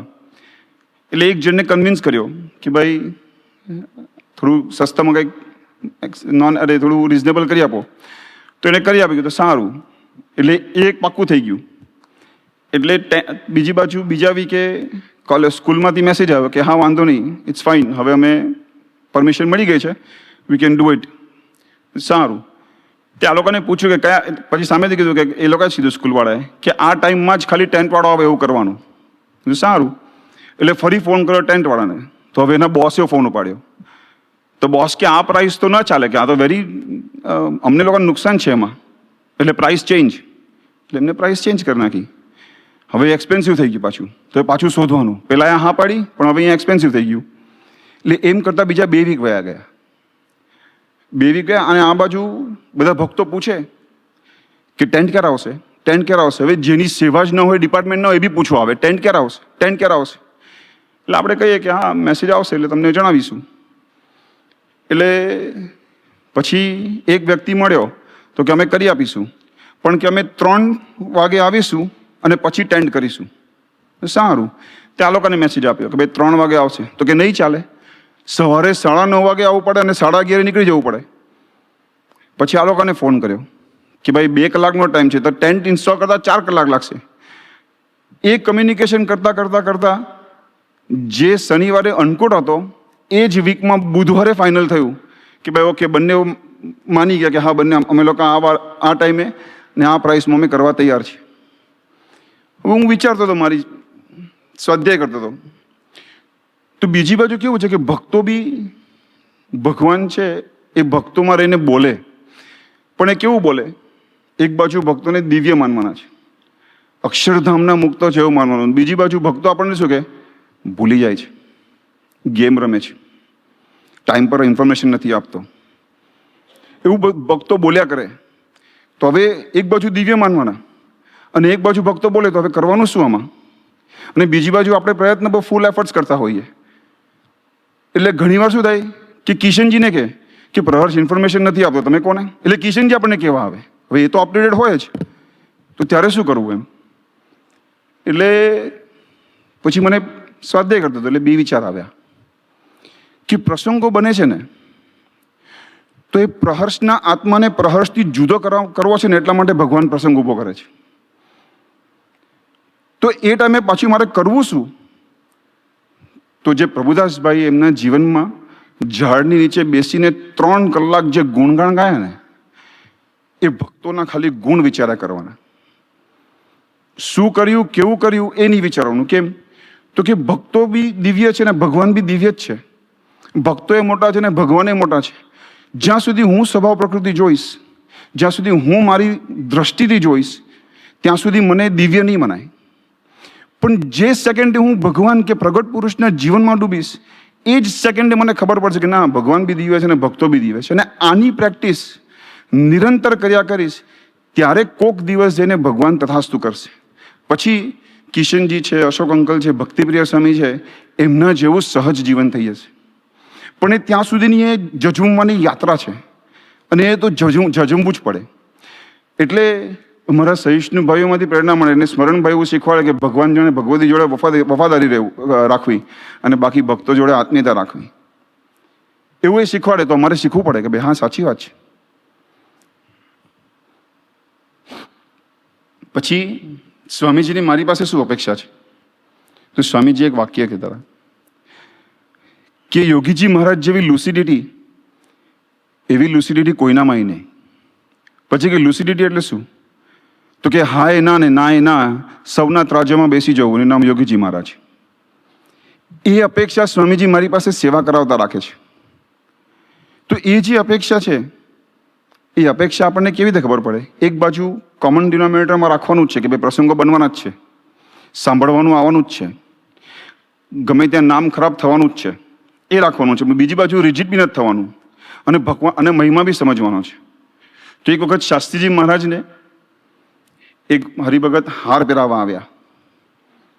તો જે હાર પહેરાવવા આવ્યા ત્યારે શાસ્ત્રીજી મહારાજે કીધું કે ઉતાવળ ના કરીશ, બેસી જા. પછી થોડો ટાઈમ થયો એટલે એમની એટલો બધો ઉમંગ હતો હાર પહેરાવવાનો, તે ફરી હાર પહેરાવવા આવ્યા. શાસ્ત્રીજી મહારાજે કહ્યું કે ના પાડીને ઊભો રહે. પછી ફરી એ આવ્યા પાછા, થોડી વાર રહીને. ત્યારે શાસ્ત્રીજી મહારાજે કીધું એક કામ કર, પેલા ધોળા ભગત છે ને જે કોર્નરમાં બેઠા છે એમને જઈને તમે હાર પહેરાઈ આવો. પછી એ ધોળા ભગત કેવા હતા તો કે એમનો આખા સમાજમાં કોઈ વર્ચસ્વ નહીં, કોઈ નામ નહીં, કોઈ પૂછવા ન જાય, કોઈ બેસે નહીં એમની બાજુમાં, કોઈ ના બેસે, એમની પાસે કોઈ વાત સાંભળવા બી ના જાય, એવા હતા એ ધોળા ભગત. પણ શાસ્ત્રીજી મહારાજે કીધું કે તમે એમને જે હાર પહેરાવશો ત્યારે એવું માનવું કે તમે મને હાર પહેરાવી રહ્યા છો. એ વસ્તુ સમજવાની છે. ભલે પ્રસંગો બને, સેવામાં પ્રસંગો તો બનવાના જ છે, પણ એ મહિમા સમજાશે તો એ પ્રસંગોમાં ભગવાનને જે કરાવવું છે, જે કાઢવું છે, એમાં આપણે સરળતાથી સાથ આપી શકીશું. અને એટલા માટે જ તુલસીદાસ બી એવું કહે છે કે તુલસી જો પાઠ કરાઈ ભવ હરણ રઘુનાથ, સેવક કો સેવક રહી યહ રઘુનાયક રસ. એટલે શું? તો કે જો તુલસીદાસને એવું કહે કે ભાઈ મારે પાઠ કરાવો, તમે પાઠ કરાવો, તો કે મારે તો ખાલી ભગવાનનો મહિમા જ સમજાવો છે. પણ એવા ભગવાનનો મહિમા સમજીને કરવાનું શું? તો કે એ ભગવાન અને ભગવાનના સંબંધવાળાની સેવા કરવી, એમના સેવક થઈને રહેવું, એ જ મારી મરજી, ભગવાનની મરજી છે ને એ જ મારે કરવું છે. પછી આગળ હું વિચારતો હતો, સ્વાધ્યાય કરતો હતો કે ઘણીવાર બાહ્ય દ્રષ્ટિ છે એ આપણે સેવામાં ન રાખીએ. પ્રથમ 18 સાઉન્ડ હોય, ફોકસ્ડ હોય, તો બાહ્ય દ્રષ્ટિને જેટલું આપણે ઓછું કરીએ તેમ તેમ અંતરદ્રષ્ટિ વધે. પણ હું વિચારતો હતો કે અંતરદ્રષ્ટિ વધે તો એ કેવી રીતે? પણ બાહ્ય દ્રષ્ટિ ઓછી કરીએ અને જાગ્રત રહીએ તો અંતરદ્રષ્ટિ વધે. કેમ? તો કે જાગ્રત ચૈતન્યના ભગવાન છે, તો જેટલી મારી જાગ્રતતા વધશે તેટલી ભગવાન કૃપાએ કરીને અંતરદ્રષ્ટિ કરાવશે સેવા કરતાં કરતાં. બાકી સેવાનો ફ્લો એવો છે કે ક્યારેક ખબર નહીં પડે કે હું ક્યાં ભૂલ કરી રહ્યો છું. એટલે સ્વામીજી બી એવું કહે છે કે ભૂલ કરો એ પાપ નથી, નપાસ થાવ એ પાપ નથી, પણ રાત્રે સ્વાધ્યાય ભજન કર્યા વગર સુવો ને તો એ પાપ છે. આપણી સેવા છે એમાં ગમે તે ભૂલ થાય એ પાપ નથી. સ્વામીજી બી એવું કહેવા માંગે છે કે સ્વાધ્યાય ભજન કરો, જાગ્રતતા હશે તો સ્વાધ્યાય ભજન થશે, તો અંતરદ્રષ્ટિ થશે.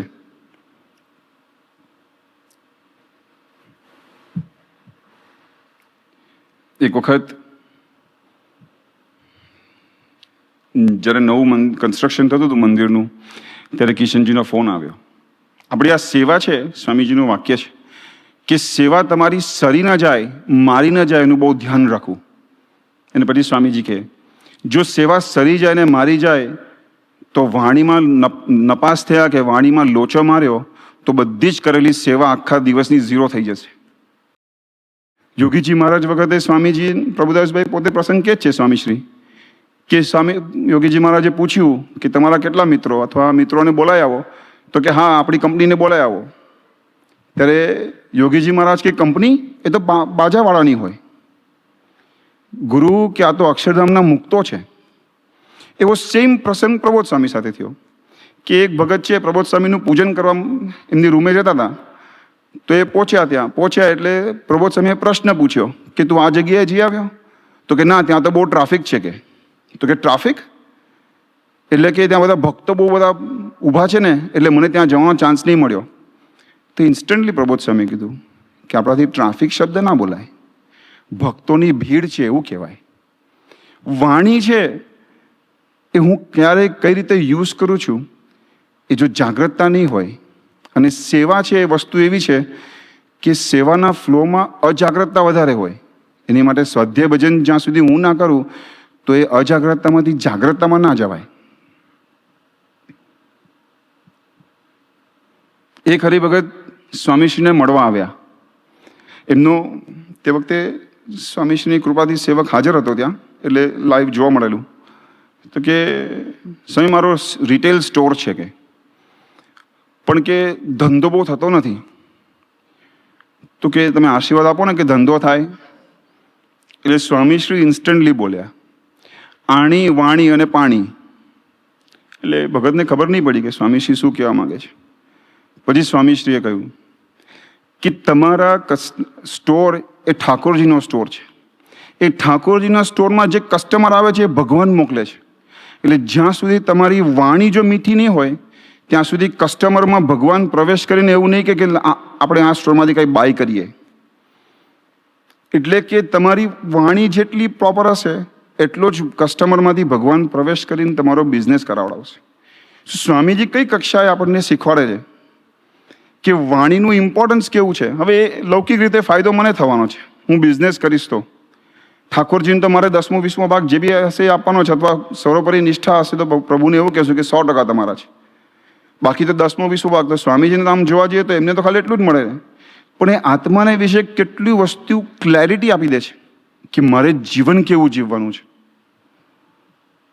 એક વખત ભગતજી મહારાજને કોઈએ પ્રશ્ન પૂછ્યો કે તમે 22 કલાક સેવા કરો છો અને રહેવાનું તો ગુણાતીતની મૂર્તિમાં છે, તો 22 કલાક સેવા કરીને કરીને તમે કરશો શું? એમ ગુણાતીતની મૂર્તિમાં નહીં રહો ને તમે સેવા કરો તો શું કરશો? એટલે ભગતજી મહારાજે તરત જવાબ આપ્યો કે હું તો ગુણાતીતની મૂર્તિમાં રહીને જ 22 કલાક સેવા કરું છું. હું જે સેવા કરું છું મને જાણ પડવું જ નથી, કારણ કે મારા આત્માને વિશે ગુણાતીતાનંદ સ્વામી પ્રવેશ કરી અને મારા આત્માને સુખી કરવા માટે સેવા કરાવીને જાય છે. મને તો ખબર જ નથી કે હું શું સેવા કરું છું. હવે આ વસ્તુ છે એ મારા જીવનમાં સાકાર કેવી રીતે થાય? તો જેમ સ્વામીશ્રીની મારા પાસેની અપેક્ષા છે, સ્વામીજીની મારા પાસેની અપેક્ષા છે કે યોગીજી મહારાજ જેવી લુસિડિટી રાખવાની છે. એ લુસિડિટીનો બેઝ શું છે? એ બેઝ છે સરળતા, જે આપણને સ્મરણભાઈ અને સાધુશીલભાઈ શીખવાડે છે કે જે સરળતા છે એ સરળતા મારા જીવનમાં નહીં હોય ને તો મારા જીવનમાં ક્યારેય લુસિડિટી બી નહીં આવે. એટલે સ્વામીજીના ચરણો મને એક પ્રાર્થના છે, ભજન છે પ્રાર્થના રૂપી, અને એ ભજનની કડી ગાઈ એ આપણી સેવા.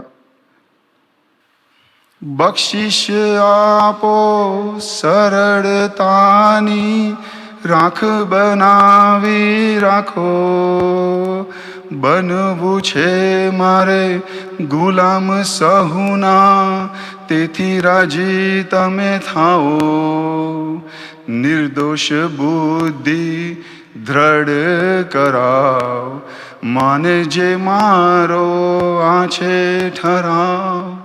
સહજાનંદ સ્વામી મહારાજની જય. પ્રહર્ષભાઈએ ઘણી બધી વાતો કરી. એમને વાત કરી કે આપણે સેવા કઈ રીતે કરવી, કે સાચા અર્થમાં 1 સ્ટેપ ફોરવર્ડ લેવો હોય. આપણે બધા કોઈને કોઈ સેવામાં તો જોડાયેલા જ હશું. મંદિરે આવીએ તો કંઈક નાની મોટી સેવામાં જોડાઈએ જ છે. પણ આ વર્ષમાં આપણે 1 સ્ટેપ ફોરવર્ડ લેવો હશે તો કઈ સમજણથી સેવા કરવી છે કે જેથી આપણો સંબંધ ગુરુહરિ સાથેનો વધતો જાય, અને સેવાનું 100% પુણ્ય કેવી રીતે લઈ શકાય, તો એ લેવા માટેની સમજણ આપણે કેળવીશું તો એ 1 સ્ટેપ ફોરવર્ડ લીધા બરાબર છે. ઘણી બધી વાતો થઈ, આપણે સ્મૃતિઓમાં પણ ડૂબ્યા. તો આજે ખરેખર એક સંકલ્પ અને પ્રાર્થના કરવાનો દિવસ છે કે ગુરુહરિએ જ્યારે આ વર્ષની પહેલી ગોષ્ઠીમાં વાત કરી કે આપણે જાગ્રતતાથી જીવવું છે. ગુણાતીતાનંદ સ્વામીની વાતમાં પણ વાત છે કે ભગવાન મળ્યા પછી શું કરવું, તો જાણપણા રૂપ દરવાજે રહેવું, સંગ ઓળખવો અને હઠ માન ઈર્ષા ટાળવા.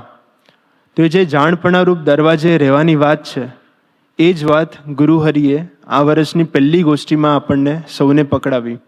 તો એ છે જાગ્રત રહેવાની વાત, જે પ્રહર્ષભાઈએ પણ વાત કરી. તો આજે ખરેખર સંકલ્પ કરીએ કે આ વર્ષની જેટલી પણ સભાઓ થાય એ તો મિસ નથી જ કરવી, પણ સાથોસાથ સેવાઓમાં જ્યારે પણ પ્રસંગો બને ત્યારે આપણે બધા સૌ જાગ્રત થઈને જીવીએ. અને ગુરુહરિ તો આપણને સૌને સુખી કરવા માટે જ નાની મોટી આજ્ઞા પણ આપે છે.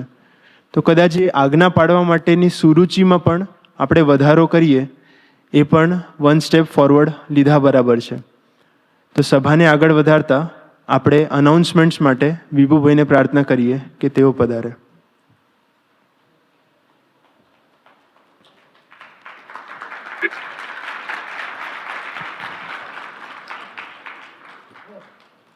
સજાનંદ સ્વામી મહારાજની જય. ઇન્ડિયા 5 જાન્યુઆરીના શિબિર ભરવાની તક મળેલી. પ્રભુ સ્વામીજીના પણ દર્શન થયા રૂબરૂ. તો આપ સૌને પ્રબોધ સ્વામીજીએ જય સ્વામિનારાયણ પઠાવ્યા છે. અનુપમ તક ને જાગૃતતાની વાત કરી તો એક નાનો પ્રસંગ યાદ આવી ગયો. પ્રબોધ સ્વામીજીના દર્શન કરવા ગયો તો પ્રબોધ સ્વામીજીએ એક સહજ પ્રશ્ન પૂછ્યો કે તમે ક્યારે આવ્યા? તો ખબર તો પડી ગઈ હતી કે પ્રબોધ સ્વામીજી શું કહેવા માંગે છે. તો મેં પ્રબોધ સ્વામીજીને પ્રાર્થના કરી કે હું 19મી ડિસેમ્બરે ઇન્ડિયા પહોંચી ગયેલો, પછી પોતાના લૌકિક ને વ્યવહારિક કામકાજો પતાવતો હતો ને પછી 4મી જાન્યુઆરીએ એવીડી આપના દર્શન કરવા આવ્યો છું. પર હવે માફ કરજો, નેક્સ્ટ યરથી સૌથી પહેલાં આપના દર્શન કરીને પછી પોતાના વ્યવહારિક કામકાજો પતાવવા આગળ વધીએ. પ્રબોધ સ્વામીજીએ હસતે હસતે એક બહુ ફાઇન સ્મૃતિ આપી. એમ કે આ તો એવો પાપ કર્યો છે એનો પ્રાયશ્ચિત ન કરો તો પણ ન થાય. તો એ જાગૃતતા રહેવાની વાત છે કે આપણે હર ક્રિયામાં પ્રબોધ સ્વામીજીને સામને રાખવા. આપ સૌએ દર્શન તો કર્યા જ હશે. તારીખ 9 જાન્યુઆરી 2025ના દિવસે ગુરુ હરિના પ્રત્યક્ષ સાનિધ્યમાં વિદેશથી પધારેલા લગભગ 1000+ મુક્તોની એક દિવસની અનારાઈ શિબિરનું આયોજન કરવામાં આવ્યું હતું. અદ્ભુત દર્શન હતું. જે મુક્તો એટેન્ડ કર્યું હશે, ટોપિક ખબર જ છે આપણે બધાને, ગુણાતીત પ્રીતિ. એમાંથી પ્રબોધ સ્વામીજીનો જે પ્રવચન હતું એ ટોપ હતું, ટોપ. આપણે એક ટોપિકનું કેવી રીતે મનન ચિંતન કરવું જોઈએ એ પ્રબોધ સ્વામીજીએ આપણને દર્શન કરાયું. એ જ શિબિરમાં આગળ વડીલ સંતોના માર્ગદર્શનથી ને પ્રબોધ સ્વામીજીના આજ્ઞાથી હરિપ્રબોધમ સેન્ટરના નિર્માણ માટે શિબિરમાં હાજર હરેક મુક્તોએ ભક્તિપૂર્વક ઉત્તરાયણ ઝોલીના નિમિત્તે એક બ્રિકની સેવા, એક ઈંટની સેવામાં સહભાગી થયા. આપણે બધાને લાગશે કે જે લોકો હાજર હતા એ લોકો સહભાગી થયા, પણ આ તક, સ્વર્ણ તક આપણા માટે પણ અંદમાં જ અવેલેબલ છે. હરિપ્રબોધમ સેન્ટરના નિમિત્ત બનવા માટે આ સ્વર્ણ તકમાં આપણે કેવી રીતે યોગદાન કરી શકીએ? તો સંબંધ એપ દ્વારા યા તો વેબસાઇટ દ્વારા donations.yds.org થી આ સેવા આપ સૌ કરી શકશો. અને જેને ચેક યા તો બીજી રીતે સેવા કરવી હોય એ લોકલ હરિસુમિરન મંદિરના સેન્ટર્સ જે છે Houston, Chicago as well as Parsippany, એમાં પણ આપ પોતાની સેવા પહોંચાડી શકો.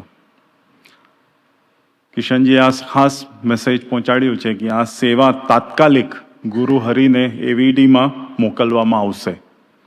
તો જેવી રીતે સાનુકૂળતા સહેજે સહેજે આપ લોકો સેવા કરી શકો એવી આપ સૌને પ્રાર્થના છે. હવે નેક્સ્ટ વીક આપણે બધા વસંત પંચમીનું ઉત્સવ સેલિબ્રેટ કરશું આ સન્ડે સભામાં. તો આપ બધા નેક્સ્ટ સન્ડે આવજો. આપ બધાના દર્શન નેક્સ્ટ સન્ડે થશે. આ વીકમાં ઘણા બધા ભક્તોનો બર્થડે ગયો છે, તો એ બર્થડેઝમાં સહિષ્ણુ સેવક સ્મરણભાઈ, સહિષ્ણુ સેવક સાધુશીલભાઈ, ભગવતસિંહ પરમાર એડિશન, રાજવીરભાઈ યાદવ જર્સી સિટી, અમોદભાઈ પંચાલ જેમનો આજે બર્થડે છે જર્સી સિટી, ચિંતનભાઈ પારેખ પારસીપની, વિવેકભાઈ રાણા પસેક, બ્રિજેશભાઈ નાઈક જર્સી સિટી, કિશનભાઈ નાઈ ફોર્ડ્સ એનજે, જૈનમભાઈ વ્યાસ જર્સી સિટી, દેવભાઈ રાણા પસેક, સ્મિતભાઈ શાહ જર્સી સિટી, મનોહરભાઈ ચિતોડા ઇસ્લિન, અતિક પટેલ પસેક. આ ભક્તોને પ્રાર્થના છે કે ઠાકોરજીની આરતીમાં જોડાઈએ. આપ સૌના દર્શન આવતી રવિવારે સવારે 10:30 વાગે કરીશું. સૌને જય સ્વામિનારાયણ. सद्गुरु स्वामी प्रभु जय अंतर्यामी सहजानंद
श्री गुणातीतानंद स्वामी महाराजनी जय।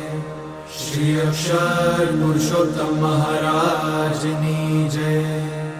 राधा कृष्ण देवनी जय। हरे कृष्ण महाराजनी जय। धर्म भक्ति घनश्याम महाराजनी जय। शास्त्री जी महाराजनी जय। योगी जी महाराजनी जय। गुरु हरि हरि प्रसाद स्वामी महाराजनी जय जय जय। प्रगट गुरु हरि प्रबोध स्वामी महाराजनी जय जय जय। आत्मीय समाजनी जय जय जय। दासना दास्तवानी